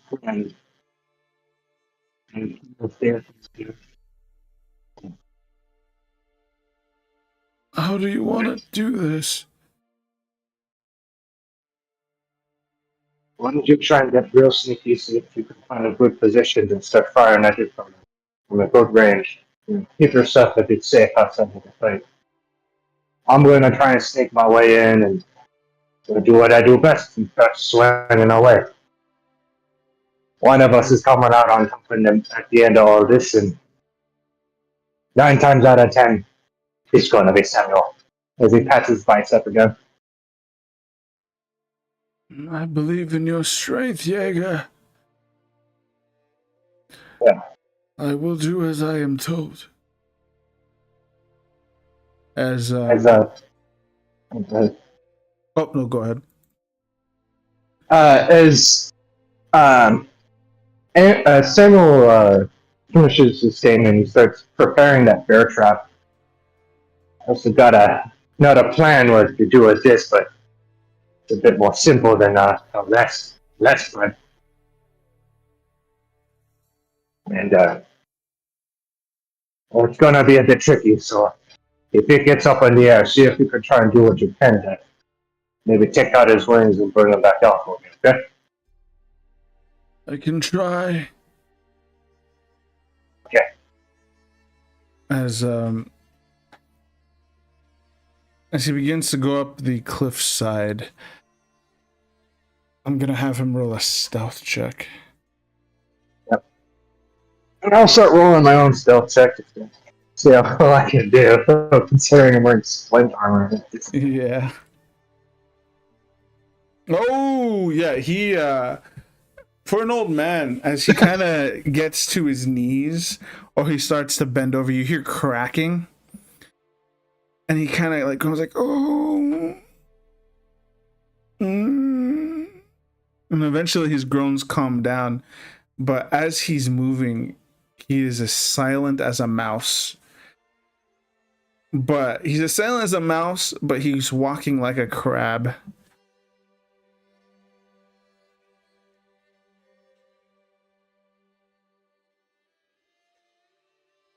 Alright, you said that sharpened senses worked on ability checks, right? Anything ability checks involving... And I don't think that's hunter senses. Let me check.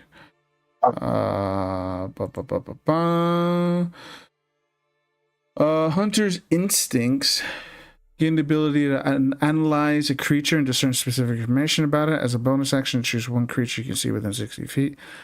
Okay, yeah, so you'd have to make an intelligence investigations check on it. Right now, you can't get a good view on it to do so. So you have to roll a stealth check.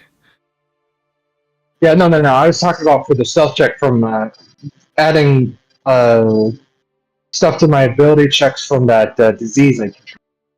Oh, yeah, you can add the disease 1d4 to your stealth check. Yeah. Here goes nothing.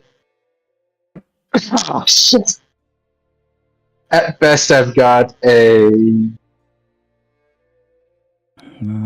10. Probably should have rolled that one at a time. No, I've only got a... Hold on. So that's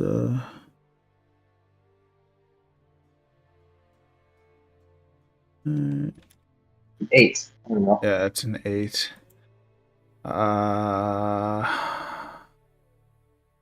Skills, passive perception. No, yeah, it hears you. I think it is much good thing. As you climb up, it isn't immediately attacking you, as it kind of cocks its head your way. As it does so, you are able to get a closer look on it. And it is not a rock.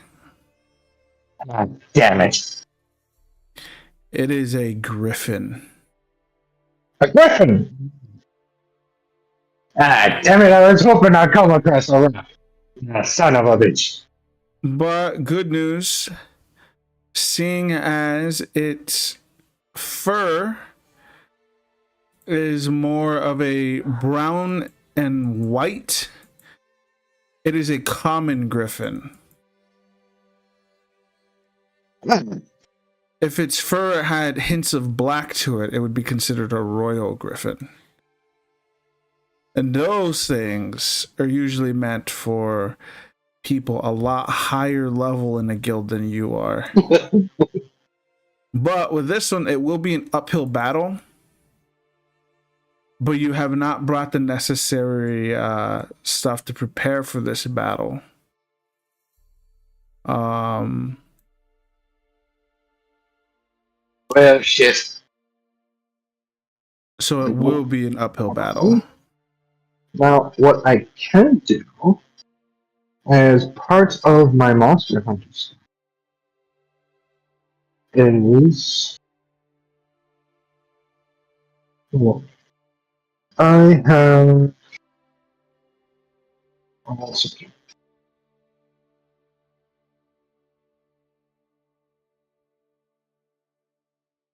A griffin? Fuck yeah. Hell yeah, brother. Shit. Where are you?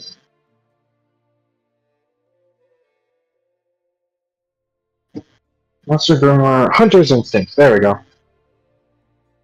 At second level, you have the ability to analyze a creature and discern specific information about it. As a bonus action, choose one creature to see within 60 feet and make an intelligence investigation check where the DC is equal to 5 plus the creature's CR. The check is automatically successful against a creature that is less than 1. If you're successful, you learn one of the following pieces of information. Creature's type, creature's armor class, damage resistance and immunities, any damage vulnerability. So I need to figure out which one of these would benefit me the best, because I'm fairly certain I can make a check against it, and since it is under one of my specialties that have that double proficiency, and I have a fairly high intelligence. Hmm.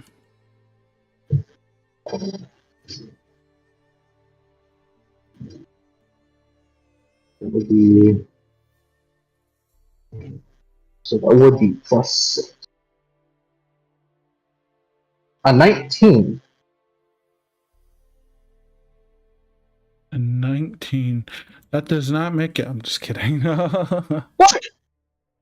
A 19. So you're doing an investigations check. DC is 5 plus the creature's CR level. So yeah, you Yep. make it.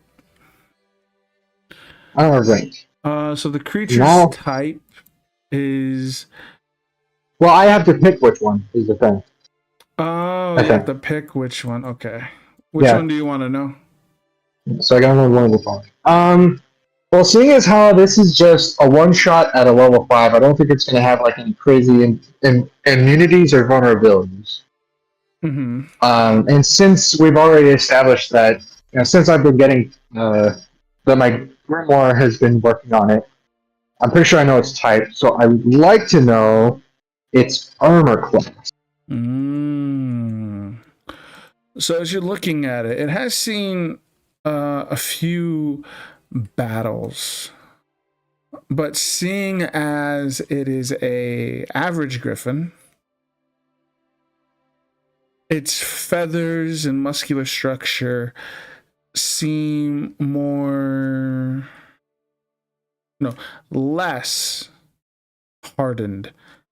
Its natural armor class is 14. All right.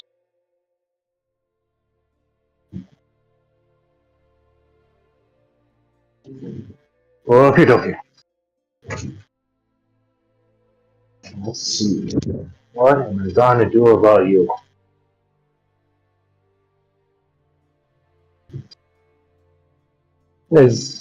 I suppose he's going to try and slowly approach, and I'm going to try and make an animal handling to see if I can get closer to it without it attacking me. It's a long shot, and I don't know if it's even going to allow it, to be honest, but I got to give it a shot. So it begins to unfurl its wings, almost as if it's kind of dancing, but from what you can tell, it's more of an intimidation tactic. It's okay. trying to scare you off rather than immediately slaughter you.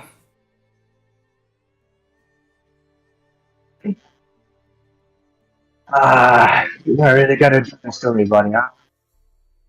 I'm sorry. Stop one too many villages. Think too much is a problem. Keep going like this. You gotta do this little dancing. You gotta see who comes out on top. As I said, I'll slowly approach and we'll see what happens after this animal handling roll. All right, roll that animal handling. Alright. And since that's a wisdom, and it is a monstrosity, I should be able to get that little bonus from my grimoire. Mm-hmm.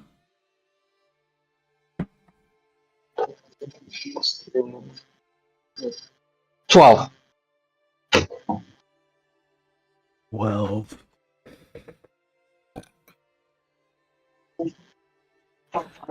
Unfortunately, my friend, that is not enough. Damn it.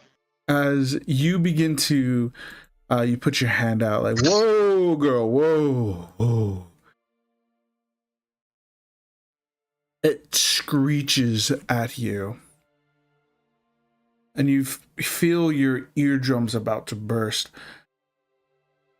And then it gets on all fours and squares up. Roll initiative. Ah, shit! Damn it! I should have done more preparations to try and capture this damn thing, shouldn't I? Because it's probably just a mother trying to defend its nest because it's got new babies. And then I'm gonna kill it, and then I'm gonna see those babies, and I'm gonna feel bad, and it's like, well, only good goblin the dead goblin is I murder all of its fucking children. Actually, since this is in your bestiary,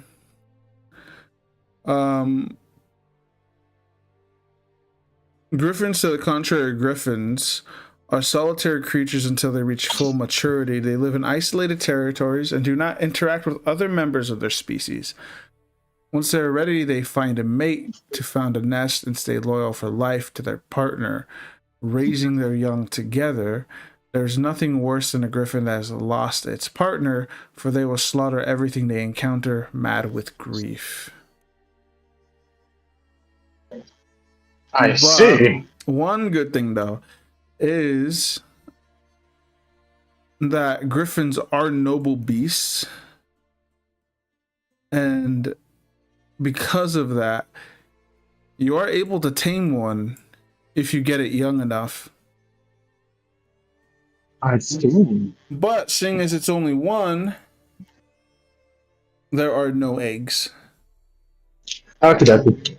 So I don't have to feel guilty about that. Great. Mm-hmm.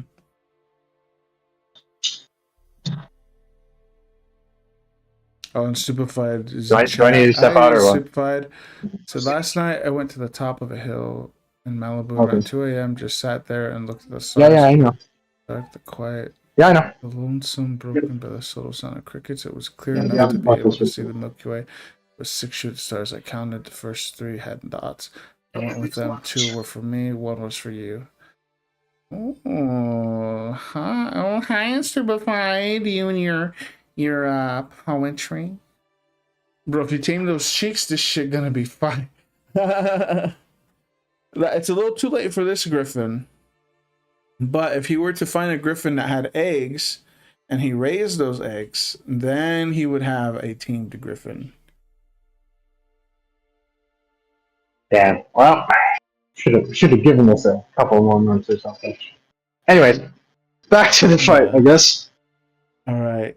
So roll initiative. Oh, did you already I roll did. initiative? I got a 5.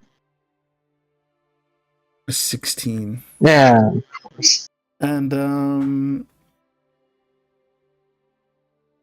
you told him to focus on the wings, so he's gonna wait until he has an opportunity. So he's not gonna roll just yet. Only when he sneak attacks. And then I suppose with that, the fight commences. And the griffin will go first as hold on. I don't want to play this music while you're fighting.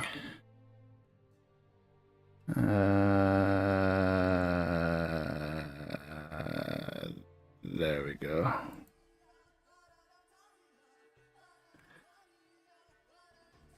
Actually, that's Steal from Monsters. So we would go with this one. Oh boy. So as it screeches, it unfurls its wings and begins to make its way towards you. No, actually, it opens up.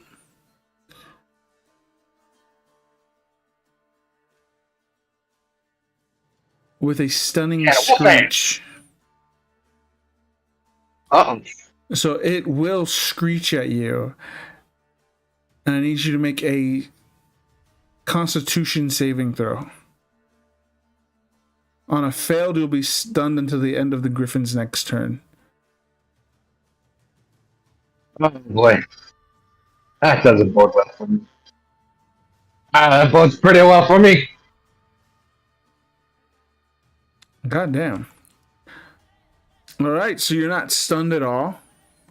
I will roll the... No, I'll do that after. So, as it begins to screech at you. You cover your ears just in time, as you can feel the sound waves reverberate off of your skin. And as it stops, and you manage to unclasp your ears, you immediately see two talons coming for you.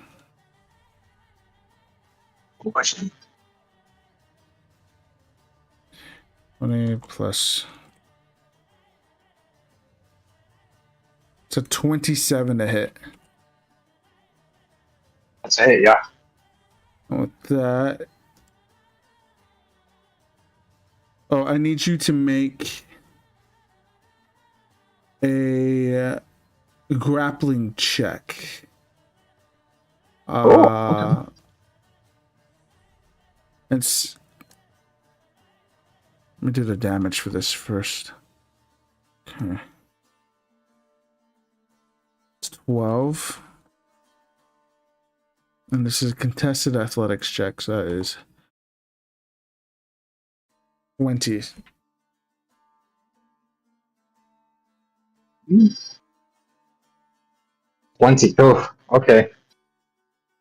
You got this. Well, I do got this. I have so got this. You don't even know how got this? I got this. Okay.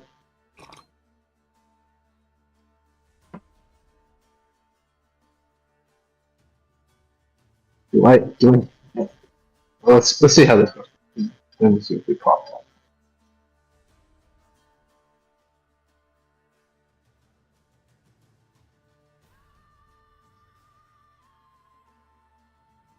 Now, with my skill of magnetic might, do I have to claim that first, or am I able to use that if I fail this check? It'll be only fair, since it is an automatic success, that you would have to declare that first. Since it is an auto success. If it was something more like plus 4 or something, I would allow doing it after the roll. But since it is an auto success, it's only fair that it's before you roll. Okay.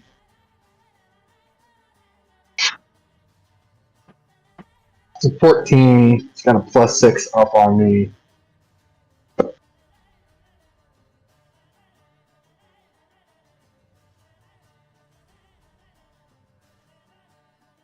Yeah, I'm gonna make it an automatic. Actually, I wonder if I should say that for when I try and do something on it, actually. All things considered. It's up to you. Give me a second, I need to think. Because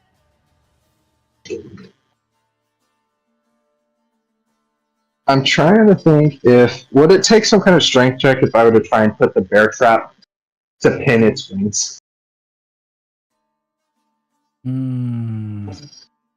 Because that will determine whether or not I try and waste it on this one or not.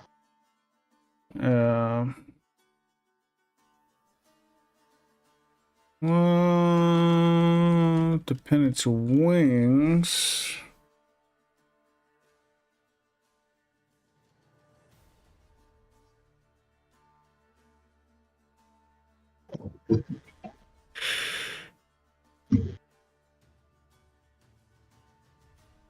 You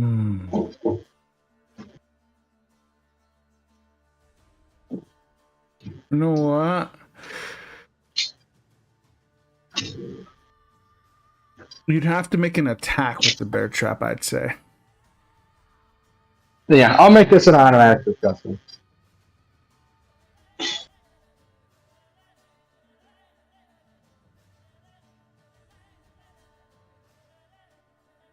All right, so as it begins to grapple you,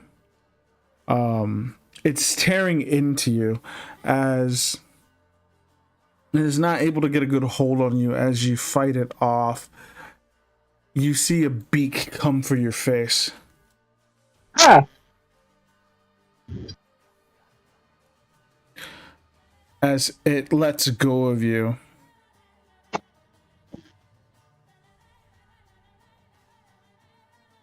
It hits you for... That is only a...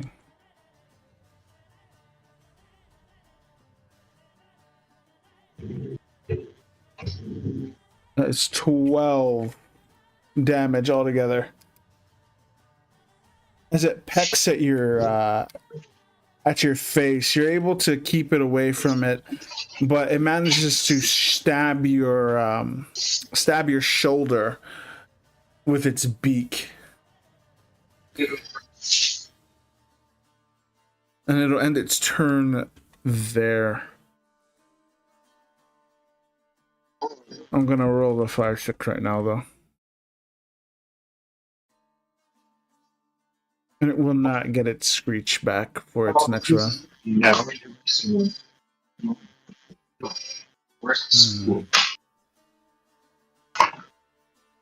So it is now your turn, Mr. Grundy.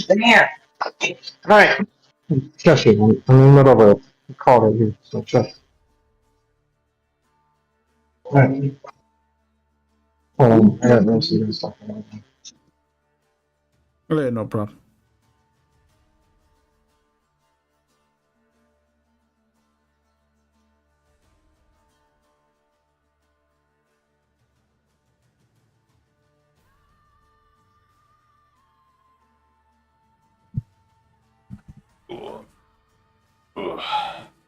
So how's your weekends going, guys? All having a good weekend? Alright. Alright, so like I said, I was gonna try and do something real funny with that bear trap. So let's see if I can clip its wings real quick. Real quick.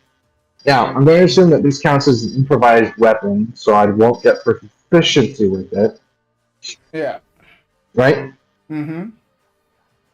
You are correct. And then I assume it also counts as a called shot, or no? Yeah, it would be considered a call shot. So I'm going to have to roll that disadvantage as well. Alright. Real gamer hours here, people. It's not gonna work. It's not gonna work. Damn it. Yeah, it hits. It hits. Perfect. Alright. And then once I clip its wings together with the bear trap, preventing it from flying away, Samuel is going to scream out to the hunter, as giving him the signal that I basically kind of trapped it. All right. So now it's so now it is grounded. Yep. Until it can get the bear trap out of its wing. And then I will use my extra attack and pull out my maul and smack it in the face. Yeah, that doesn't count, does it? No, it does not.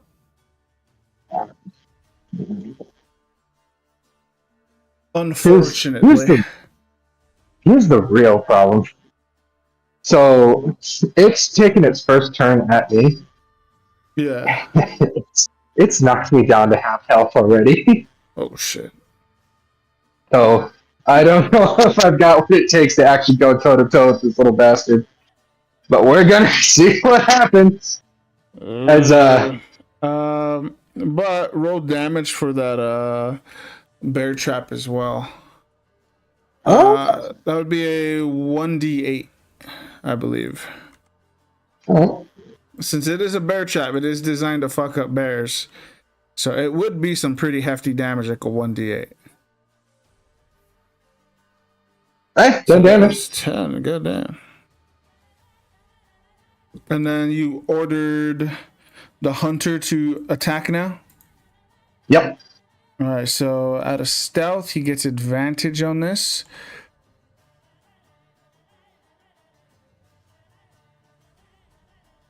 That is +6. That hits, but let me see if he crits. Come on, you Does little not. boy. Why couldn't you have critted on me? And that is a +4.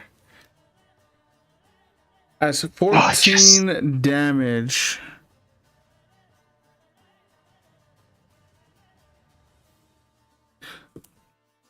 So as the crossbolt ends up smacking right into the griffin, he now has to roll initiative. Correct. Oh, what the fuck am I doing? There we go. Oh, what the fuck am I doing again? And that is +4. +14. What did you get last time? I think I got a 5. Yeah, so he's gonna go in between you and the griffin. All right. Well, no, because you used the bear trap. Never mind. Yep. No, I'd say that would count. Since it is a melee attack. Oh, so I can, yeah. You Oh, yeah, I can close mark him to my quarters next on him. thing. Yeah. Yeah, use close quarters, so Yeah. now he has disadvantage on attacks against you. I'm not gonna lie, my brain was stuck with the idea of like only if I hit him with a weapon. Yeah. You know, that counts as a melee attack, so yeah, you're right. So that works close quarters. Yeah, you just didn't have proficiency with it, but it would be a melee attack. Alright. And as the griffin bolts out, just a screech, it's not able to, it's a little injured, so it's not able to get a full-on stunning screech, but it begins to divert its attention from you to the secret man in the trees, but it can't really get a beat on him, so it goes into attacking you again. But seeing as one of its wings is caught into a claw, or caught by, it cannot use one of its claw attacks anymore. Alright. So it would only be using its talons. Oh, it can't even use its talons because it can't actually fly right now. So it is just the beak right now. Or it can...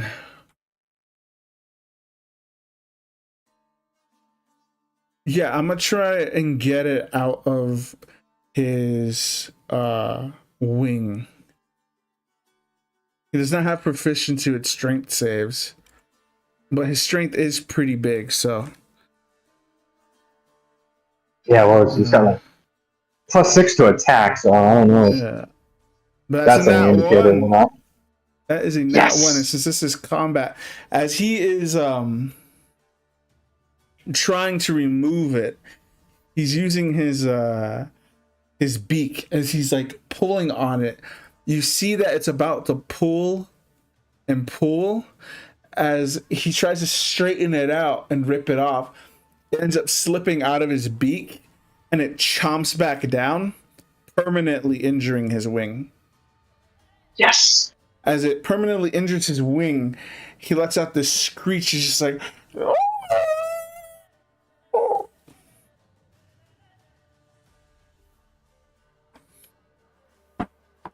And the trap does another D8 up to him. I suppose I'll roll it then. Oh yeah, you can roll it. Yeah, you roll it. Since Did you just roll it or no? Yeah, was that the 2? You can roll it though. Okay. I'll have you roll it since it is your weapon.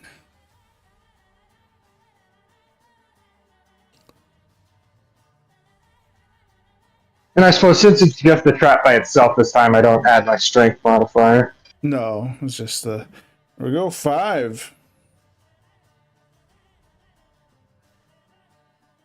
So, as it permanently injures him, he cannot take flight anymore, locking him down into this battle. But now he is limited to beaks and 1 claw attack. So, That's all he has left. But you can't use his talons no more because he can't get lift off to actually use it. But he can use his beak and his other claw. All right. But that is his action, so he will end his turn there. It is the hunter's turn, as he will go and strike. That's a nat 1. That is a nat 1. As he goes to... Maybe it's from hitting the dog with it. Maybe it's just wear and tear. But the bowstring snaps as he's trying to notch it. And as it snaps, his main weapon has been taken out of the fight. But he looks to you as he's just like... He's asking, because this isn't Blood Wars, so you are wearing your weapons on your back. Yep. And he's looking at you, and he's like, "Can I borrow that, please?" He's not saying it, but like with his eyes, you know, he's like, "Yeah." All right. Well, if that's going to be his turn, right? Yep, that's his turn. Yeah. Then I suppose with an object interaction, I will try and toss him my boarding my axe gun. You know what? As I will also draw my maul to use for fighting Griffin. All right. So I'll say roll an athletics check. And he's about 40 feet away from you. Check. So that'd be 14. DC's 14. All right. Actually, athletics. That's efficient. But yes.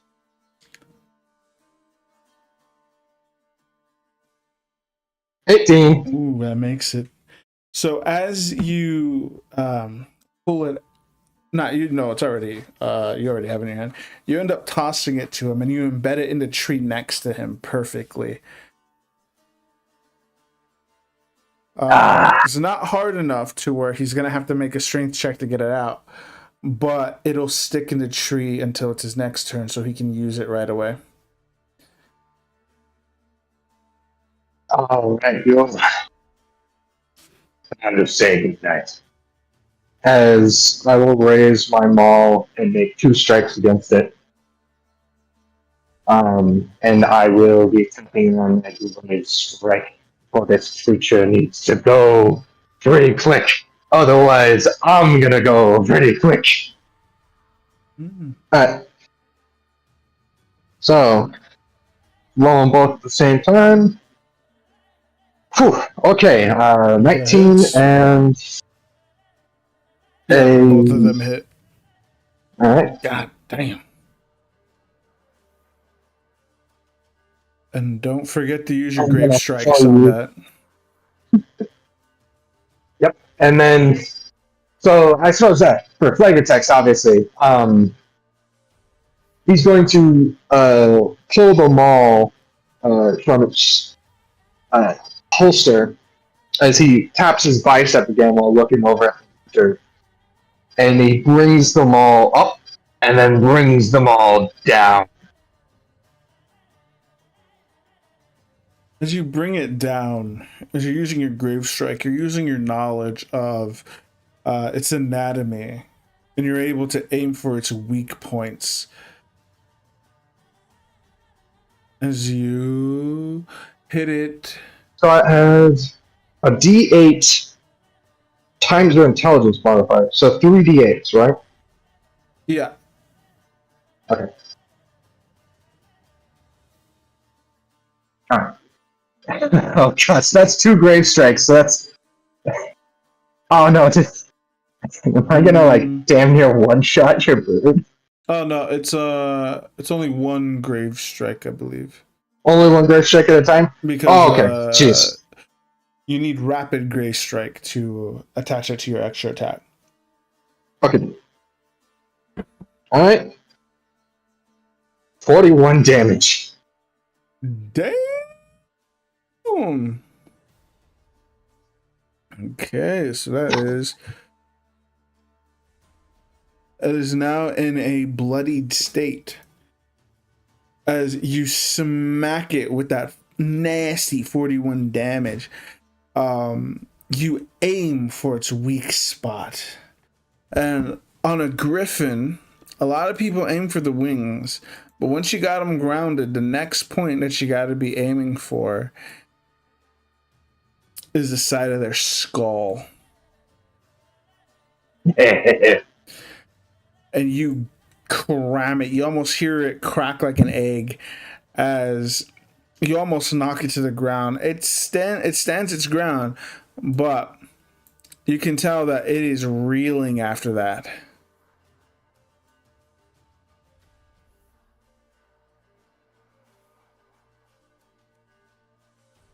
Did you do anything else? To be my turn. The bonus action to work. Well, actually, I guess my bonus action was throwing the axe, so that's all good. As it reels back, it looks at you with this newfound tenacity, as now it feels backed into a corner and it can't fly away, so it is going to dig in as it goes for an onslaught of a beak attack and a claw attack.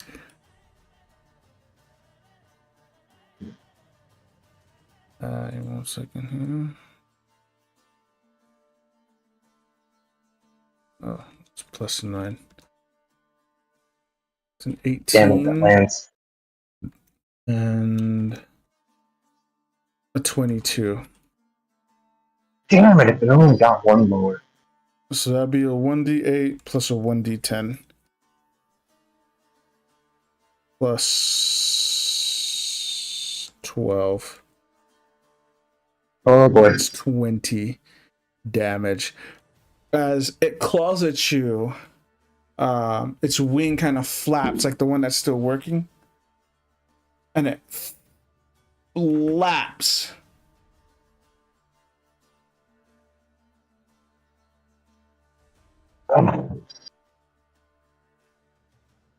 It finishes attacking me. I'm fucking. He's looking worse for wear, and you see blood pouring out of him. It's rending chunks off of him left and right. He's now in a dying state.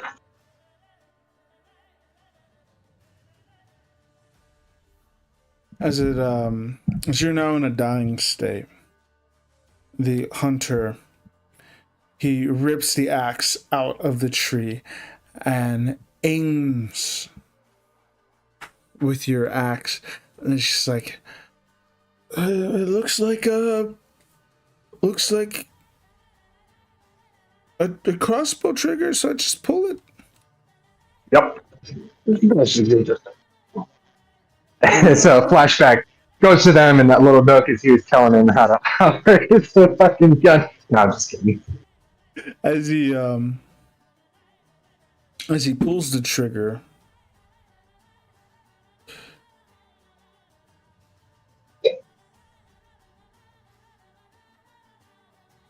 does not hit. Yeah. Motherfucker. That's bullshit. So as he pulls the trigger, it's a loud boom.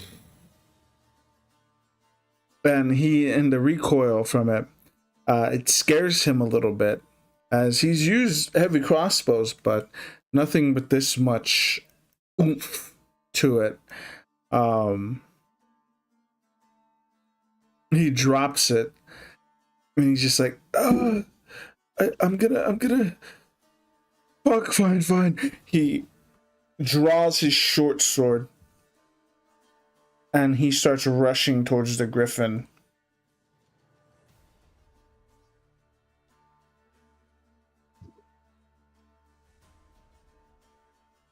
End his turn there. It is now your turn, Grundy. Alright. Yeah, she's probably Oh, gonna be it. After this pass, we're gonna see who's standing next. Damn. And I'm gonna give it my all.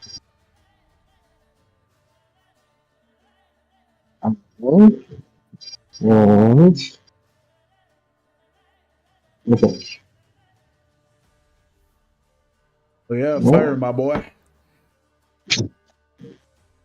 Well, it's only 11 on the first one, No, it's a miss. but the other one's a nat 20. Yeah, it's a nat 20, so goddamn, bro. So that's what, 2d6 plus 12 plus 3d8. Now mark him with that close quarters, so he has disadvantage on his next attacks for me. Mm-hmm. So 2d6 plus 12 plus 5. Let's pray to Jeebus, boys. I can reroll that 1. Did you add your grave strike to it? Oh yeah, hang on. Yeah, I'll add that to this one. 8.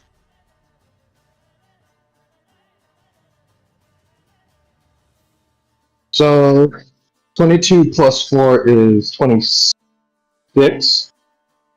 26 plus... Oh, fuck. 26 plus 9.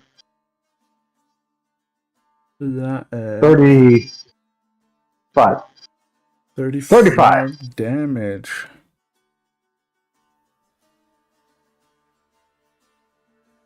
Damn it, the first hit and landed. This would have been perfect.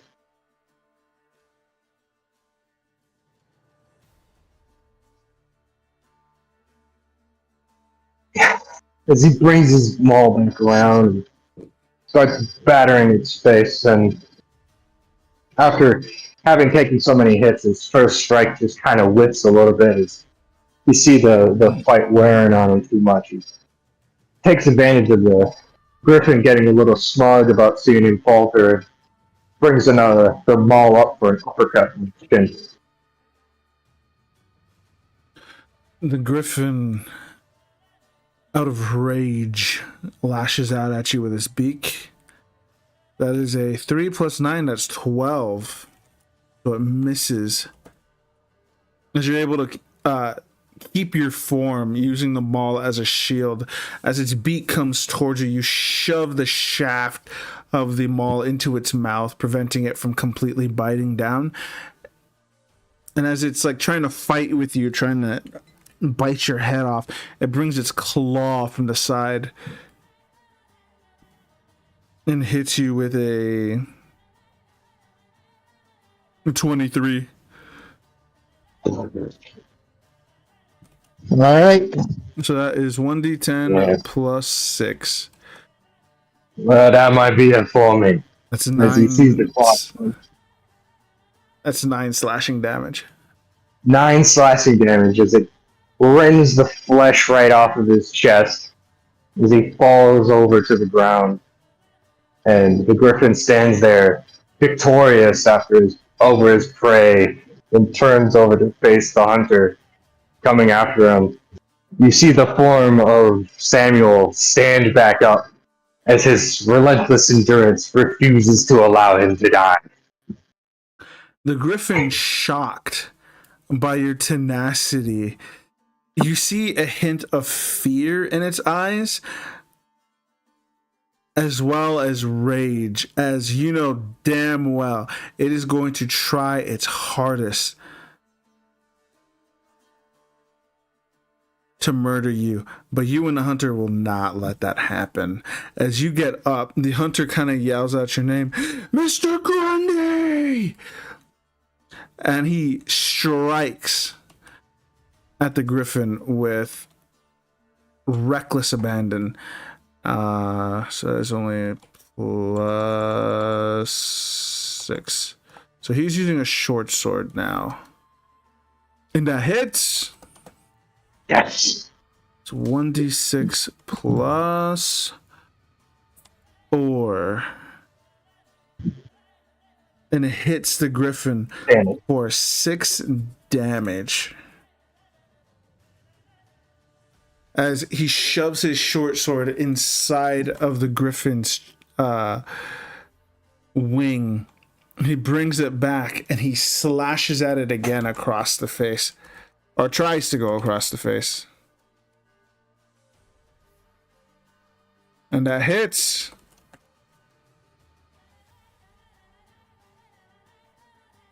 That's 10 damage. The griffin is now in a dying state. Nice. As he slashes at the griffin's face, it covers its eyes, trying to prevent a blinding situation. And with that, you get your opening. It is your turn, Mr. Grundy. As the hunter sees you getting up, Mr. Grundy! Mr. Grundy! I knew you had it in you!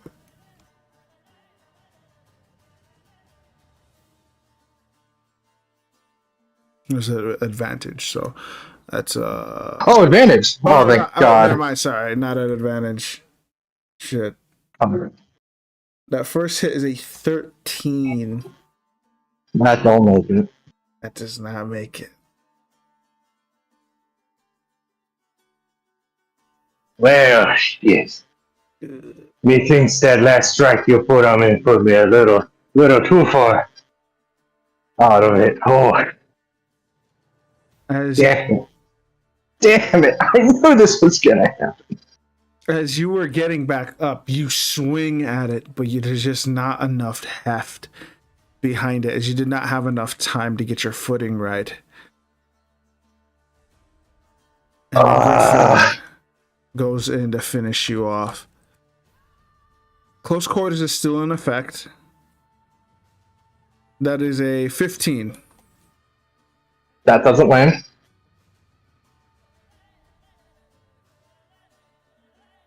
Ooh! That's a 14! Still don't land. Holy shit! As your maul bounces off twice off of its skull. Despite the -1, making it so that you aren't really able to lift up the maul as your strength is drained. You get on your knees and you use the shaft or the haft of it. As the beak comes at you, you shove it to the roof of the griffin's mouth, forcing it to back up. And as it's backing up, its claw swings at you.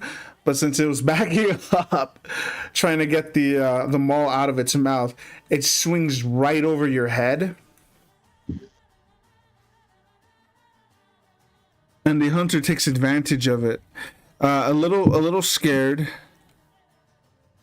He doesn't know if he can pull it off. As Valiant effort. he's afraid, and he tries to go for a jab with the short sword and isn't able to get past the hide. And he does it again. He's not able to get past the hide. Grundy, it is your turn. Then that one,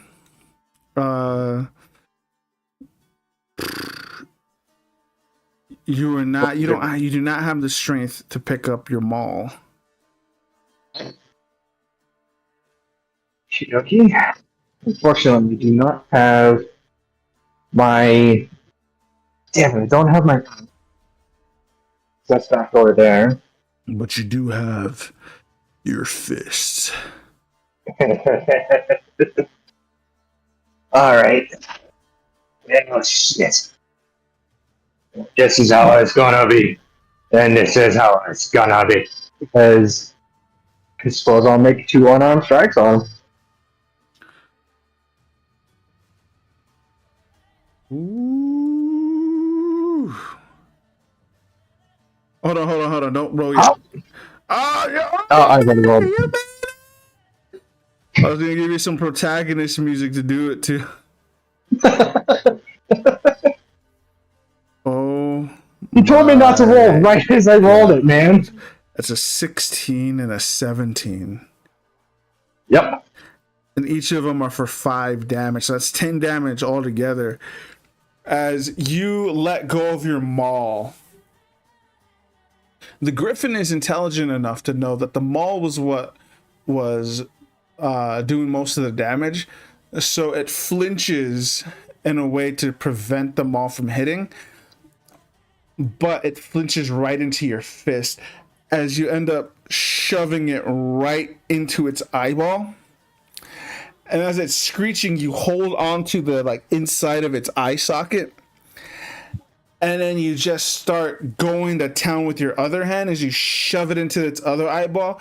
And you just reach in, you fucking crush everything inside as you finally intertwine your hands inside of its fucking skull. And you smash it against your knee. And as you do so, all you can hear from the griffin is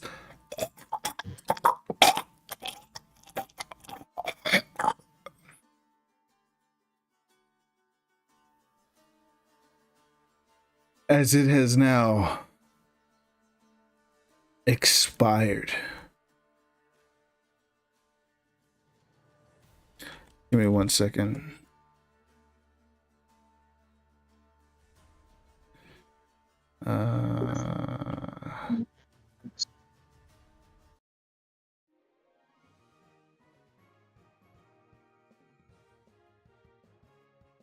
You have defeated the griffin. As the hunter collapses to his knees. You do that for a living! Paul was right! And he clenches his chest. He's like, oh god, let me catch my breath. Oh fuck. Oh god. Don't tell my granddaughter that I cussed. Oh shit. Oh fuck. Told ya. You gotta be some kind of crazy to make it in this line of work. As he taps his bicep again. Oh god. Oh. Oh. You're sitting The at fight catches up to him. he's at like 1 HP. You're at like 1 HP, and he's Yep. like he's just old, so he's like lying on the ground. You're lying on the ground with the fucking dead griffin next to you. And you're just like, Please don't die on me now. I really need you to help me get back to the village. oh, I just need a rest. Oh, God. Just give me like 10 minutes. Okay. As Oh, that was a beautiful fight as he pats the neck of the griffin.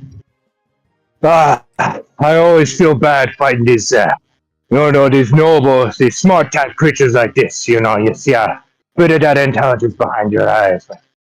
Oh, this one gave me a run from him. I feel good about this one. You should. You really saved us here. Yeah. Oh. Seeing what I could do, we were not going to do that on our own. Now you can go and say, you, the man who helped take down a griffin. Did you get back up? Don't worry to tell the kids. As you get back up on you sit back up on your feet. He's not ready to get up, and he just kind of gives you a thumbs up like this.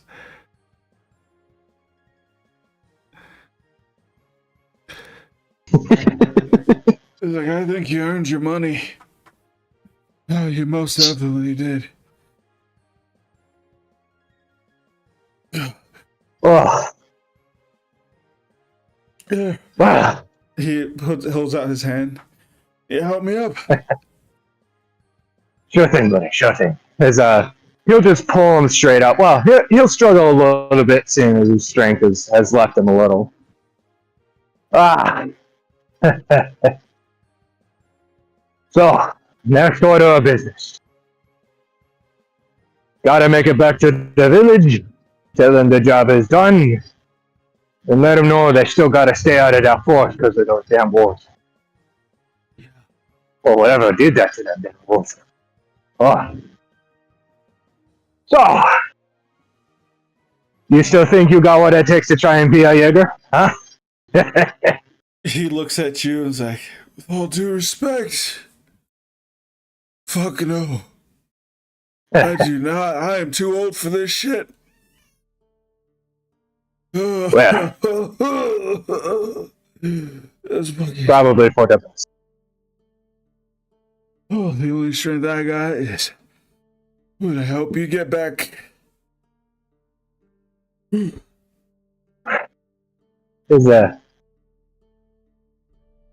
Samuel's gonna take one of the talons off of the griffin. Good old keepsake. So, as you do so, a griffin is considered I would consider it like a hybrid of a monstrosity and a beast. Mm-hmm. Depending on, mostly because they aren't really like natural creatures. I mean, they're natural creatures, but they're not like natural to the world. They are considered magical. And because of that, the griffin's claw is considered a wondrous item. As you cut off the claw, it starts to glow slightly. As for right now, when you hold it in your hand, you can use an action to cast Detect Poison or Disease for 1 hour at will. And you gain resistance to poison damage and immunity to poison condition for the same duration. But since this would have been real helpful earlier. Yeah. So as it turns black, it is a sign that it is detecting the disease within you. Yeah, I kind of figured as much. Tell me how to get rid of it, you piece of shit. But once you use it, though, it will lose all its magical properties. So as it is right now, it is worth a lot of money. A lot of crowns right now. So it's up to you whether you want to hold on to it as a item to use at a later date or sell it now for big bucks. I think he'll hold on to it. Like I said, he's more interested in keeping it as a souvenir of the fight. Yeah. And he's already making like 2 royales and 12 crowns off of this job, so he's not hurting for money necessarily. No, I get you. All right. The rest of this body, its feathers are worth a lot, but in this world we are using the carry capacity. Yeah. Do you remember how to use that? So I'm trying to remember. It's got to do with like I got a bunch of large slots and medium slots, and it's all based off of my strength. And I'm trying to remember. I know it's in the pinned messages, but I'm on my phone right now, so I can't exactly access those very quickly. Oh yeah, it's no problem.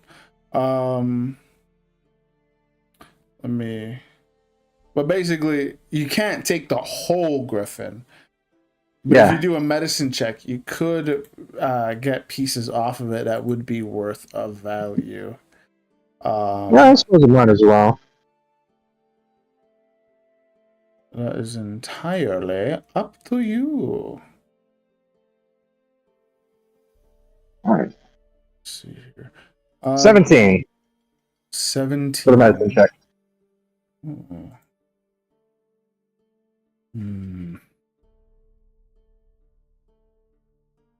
One second. That's expanded weapons and armors. Which chat did I put it in? Do you remember? That's a good question. I would have thought Jib Jabber, but because that's where I think you put pretty much everything. Yeah. Hmm. All there is like armor slots, that kind of thing. Oh no, it's there. It's just in written form. So you have 3 large slots, 13 medium slots, and 30 small slots. So you can carry a lot of stuff. Like the claw is worth 1 small slot. Yep.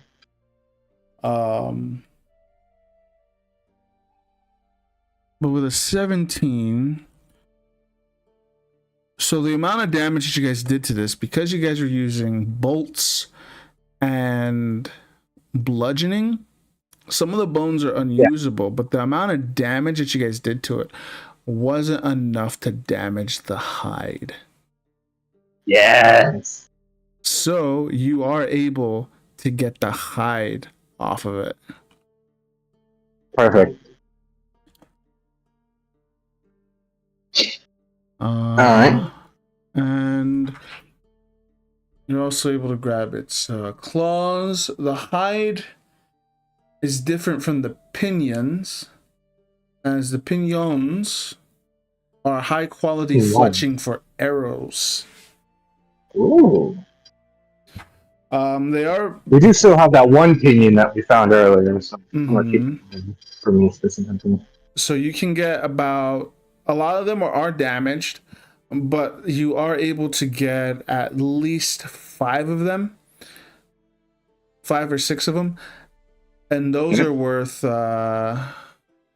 10 to 25 crowns each. Okay. The hide itself is worth 15 to 30 crowns. And wait, no, griffin hide is worth 150 to 300 crowns for a full pelt, which you were able to get. Great.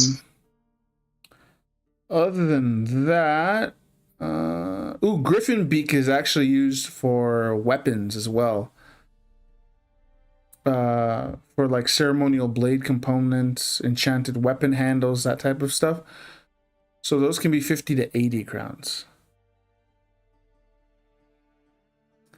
But other than that, the rest of it is not really in good shape. A little too damaged. Right.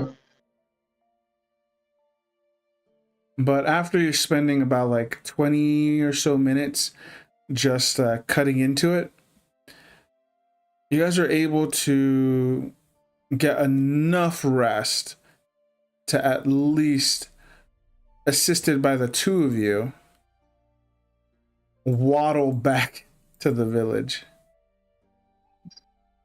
Well, I did leave myself 1 more hit dice, so if that counts as a short rest, then I can roll that to see if I can survive anything that comes right next. No, like skinning an animal and all that kind of stuff, I wouldn't consider that short rest stuff.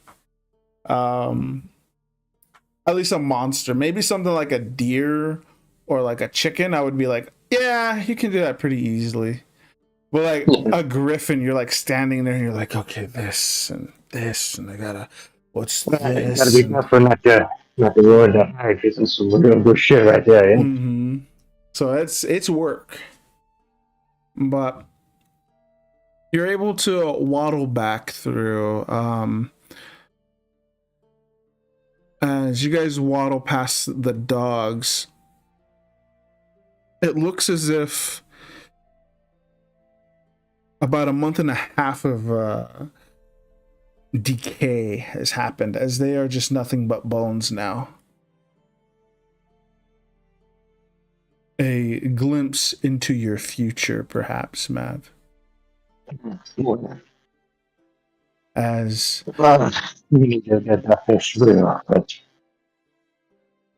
as you continue with the hunter, he kind of looks at you and he's just like, "Hey, I didn't want to raise any death flags, so I didn't really give you my name. Okay, sorry about But seeing as we survived this," as you see the village lights kind of breaking through the foliage,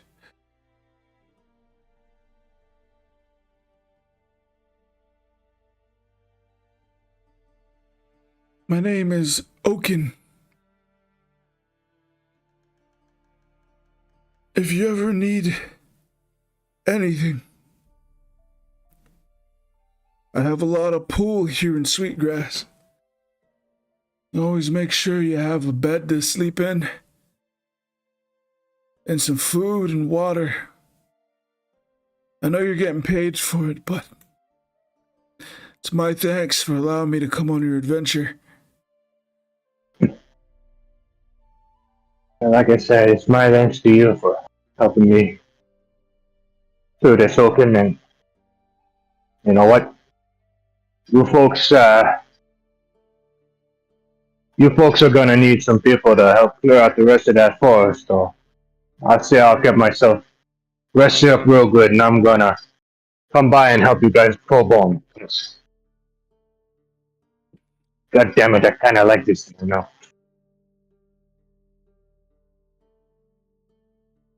Then you forever be a friend to us. As you make your way to the village gate, the guards look at you and Oaken, and they see you guys covered in blood. It's mostly it's just Samuel. Yeah. And like Oaken looks at him, he's just, "We did it! Now let us in!"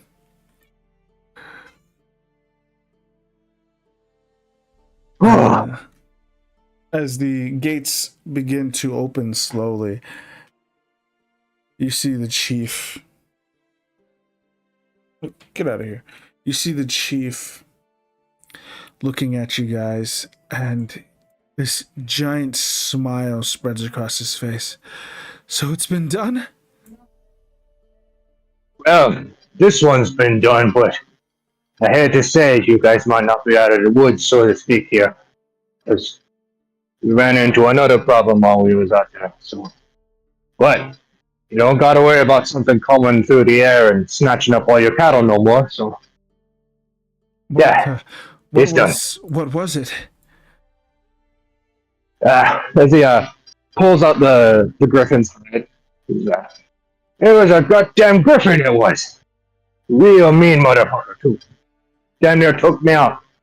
Had to make me do all that fancy pants, you know, big heroic shit where I get struck down and stand back up and all that. It was great. You should ask Oaken. It looked great. It's true. It was a magnificent sight. It was like he was out of those old hero books. He looks at you. Then I guess this is coin well earned. I'd say so. I really do appreciate it for you guys. He Pay me so for this one. He hands you a bag, and inside of it is 2 royales and 12 crowns. "You've done us a service, Master Grundy." Master Brandy. That's a no one. You've earned it. You've proven yourself a master Jaeger. Me, I'm just a small fry. Like I said, I've met some people in that guild you wouldn't believe. Me, I'm still just a learner. Nah, I don't want to take too much credit. That's, I mean, I definitely earned my credit here taking on that Griffin, yeah. But Master, that's a long way off from me. And humble. Then, tonight, I offer you my bed. May What? you rest. Whoa, we're close. He's like, no. I mean, that was in jest. That one is in jest. No, I mean, you could use it. You could use it. Not like that. Not like that.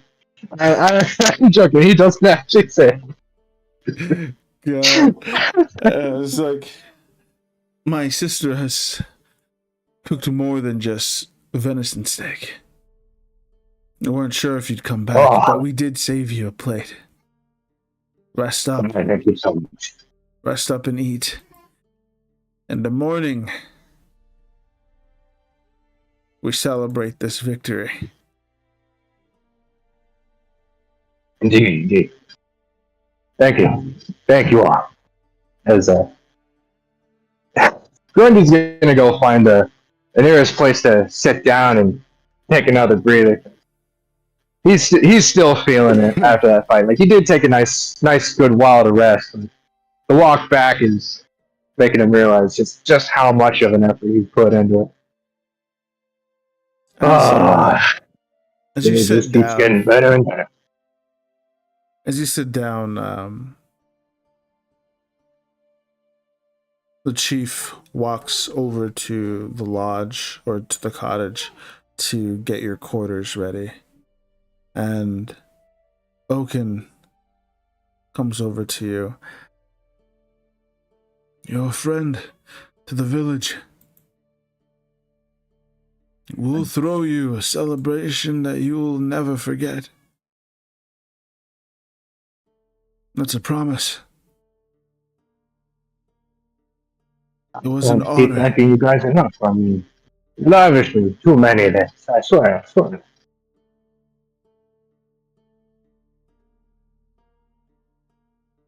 So, yeah. As he hands Oaken the feathers and the beak. This should be your cut. You did put in some effort into it. I shouldn't be the only one making so much bank off of what we collected off of Griffin. He looks at you.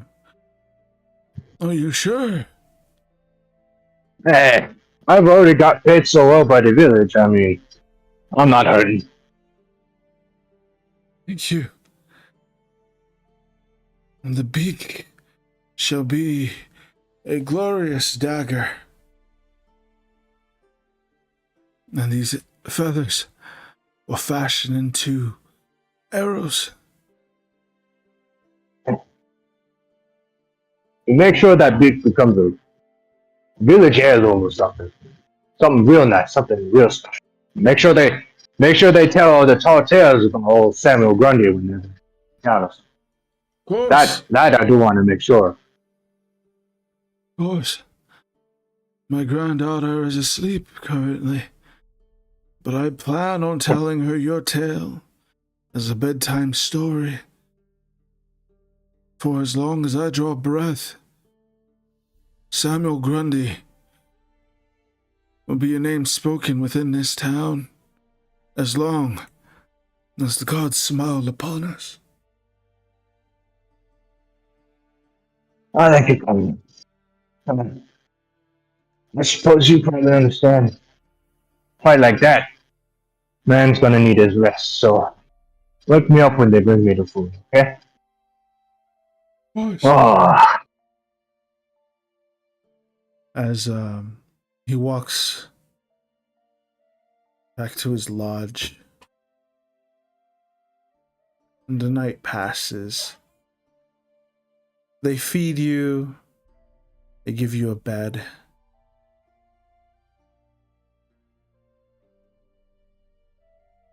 But some mysteries lie on the horizon for Samuel Grundy.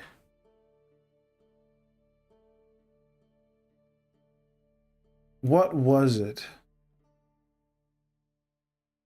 that had caused this disease upon you?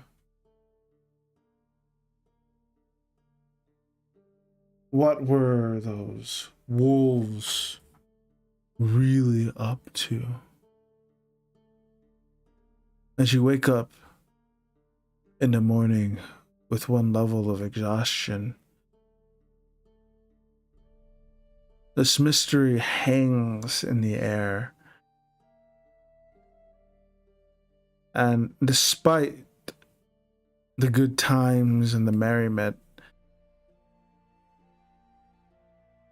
without proper care, you will waste away just like those dogs, or those wolves.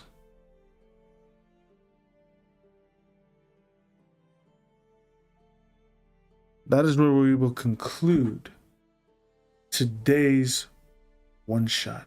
It is canonical for the next realm that we have planned. It won't be so much of a wait. There is going to be some time in between because I'm pretty sure some of you have some campaigns you guys want to run, and if you guys aren't ready for that, then we can move on to the next campaign. But this is canonical, so if you do want to bring Samuel Grundy back into this realm, you're more than welcome to. This one's been a lot of fun, and I'm kind of excited to look at see what the yeah I could English correctly.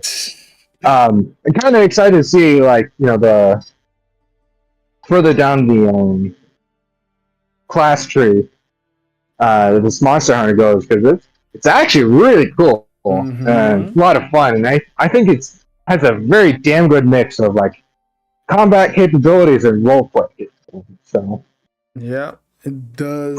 That's why I love it so much. But also I've really gotten attached to Samuel now, so I can't just let him go and let him off to the ether. He's got to become a fully fleshed out character. So. And how do you say? I could give the other players something like this similarly, but I think what I'm gonna do is I'm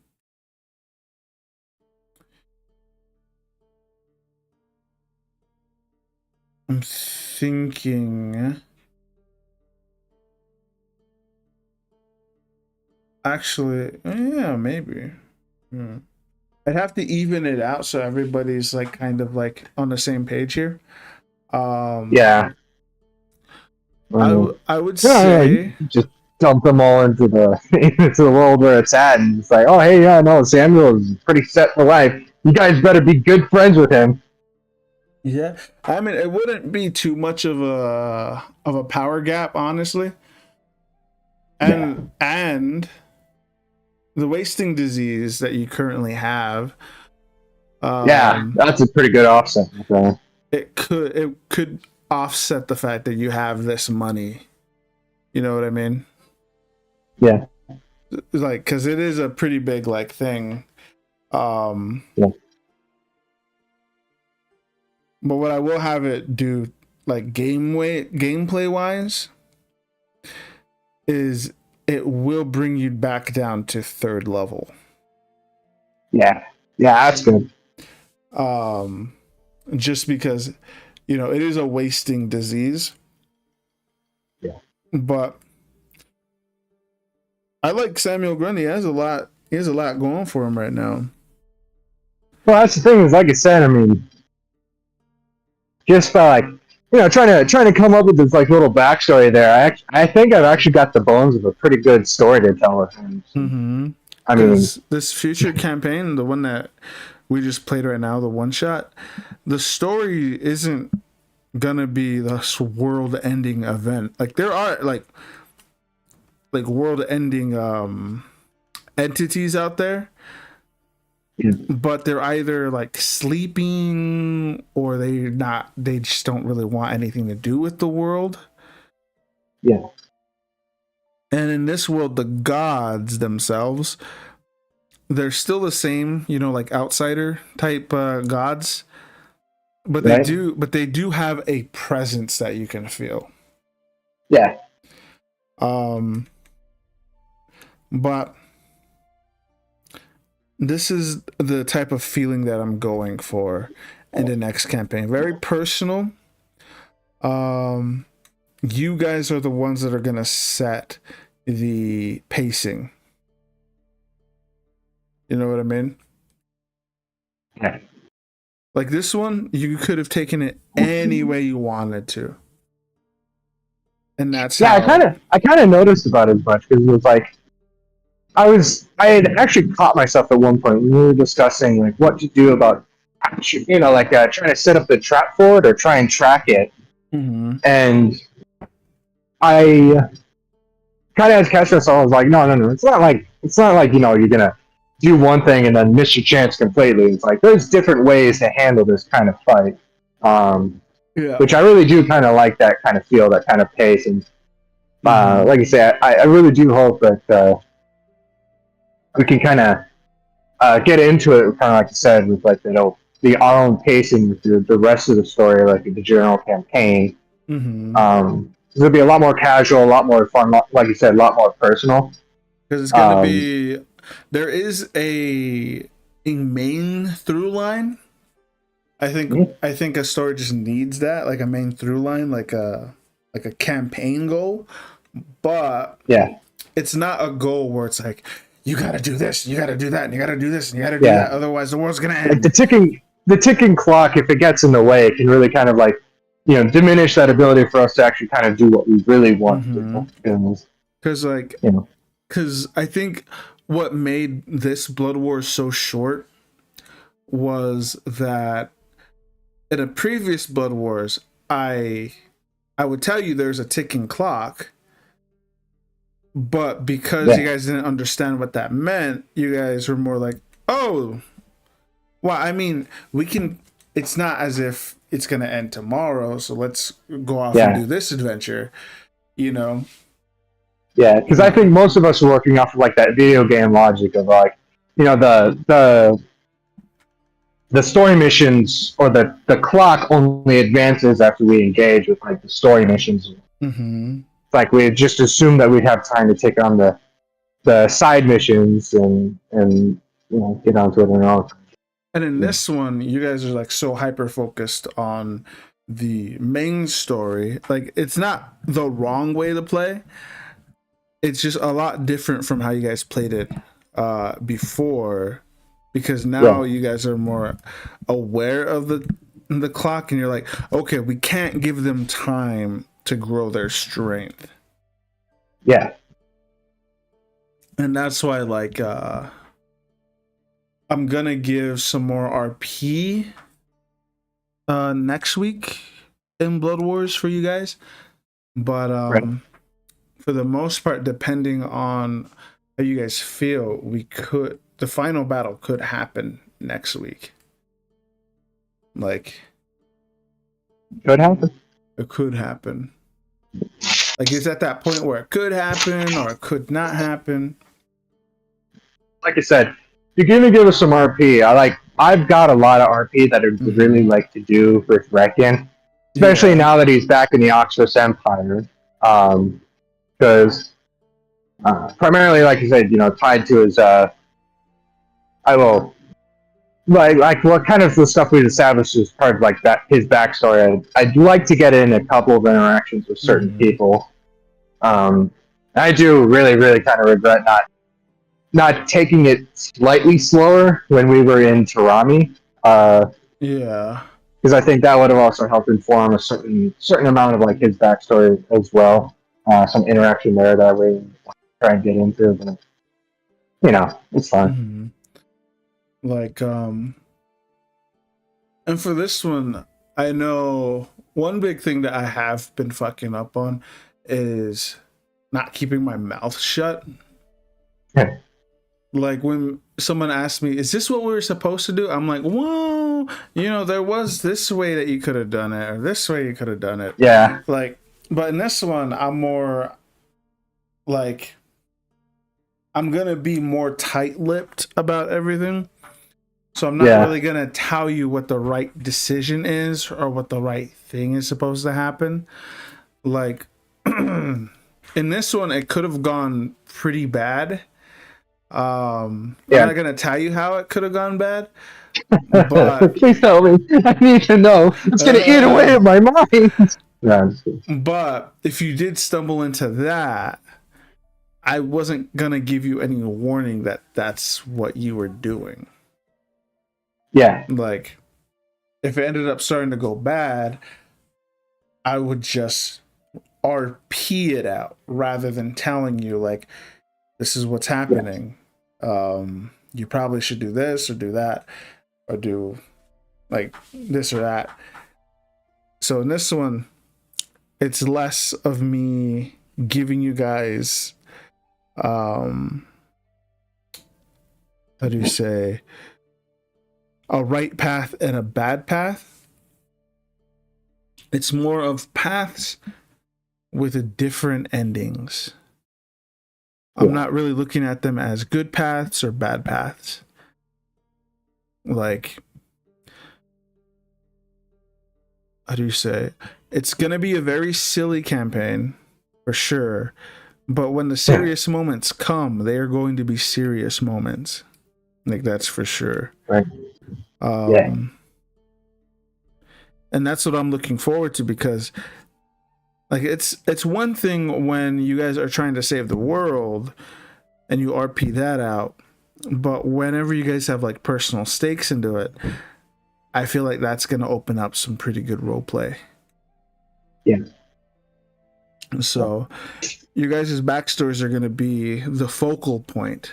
There will be a through line, but your guys' this campaign is about your characters rather than your characters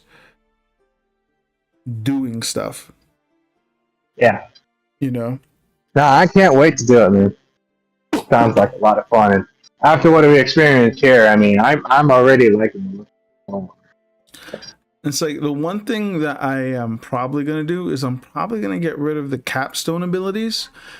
Just because they are nice, but I feel like for a more gritty campaign, I should not allow them.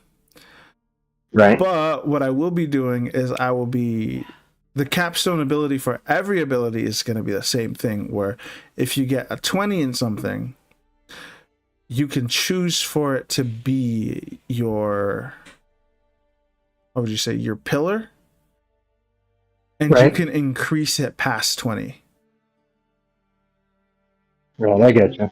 So you can get it past 20 if you wanted to a max of 24. And that's like one good thing I'm going to be adding onto it. Yeah. Is the ability to go past it. That sounds pretty reasonable. But what I'm also going to do is I'm going to be increasing the versatility of strength, because strength kind of sucks in base D&D. So I want to give it some abilities that aren't exactly the same as dexterity, but can help a strength person be equally as viable as a dexterity main. Right. Because dex goes into like your AC, your ability to hit, your ability to stealth, your ability to do acrobatics. Like, it has so much versatility, but strength is just like, athletics. We hardly ever use athletics. Strength saves. Right. And being able to use big weapons, and then that's it. Yeah.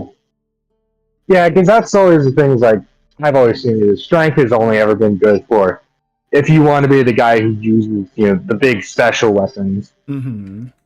But then it's just like, so then why not just, but, what's to stop you, like you said, from going into a dex build where it's like you're able to build entirely around it Yeah. for so much other stuff.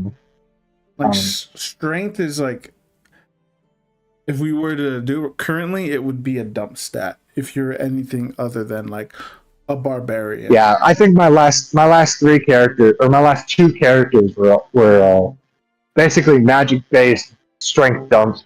Because I know Ratgan has got like an 8. Yeah. I think the same thing happened with the one in, like, I think the last short story that we did too. God. But I think this test has brought that to light. It's just like, yeah, they're nice, but I feel like it'd be more gritty without them. Yeah. But it's like, get rid of those, and I have to look it over some more. But I think I hit the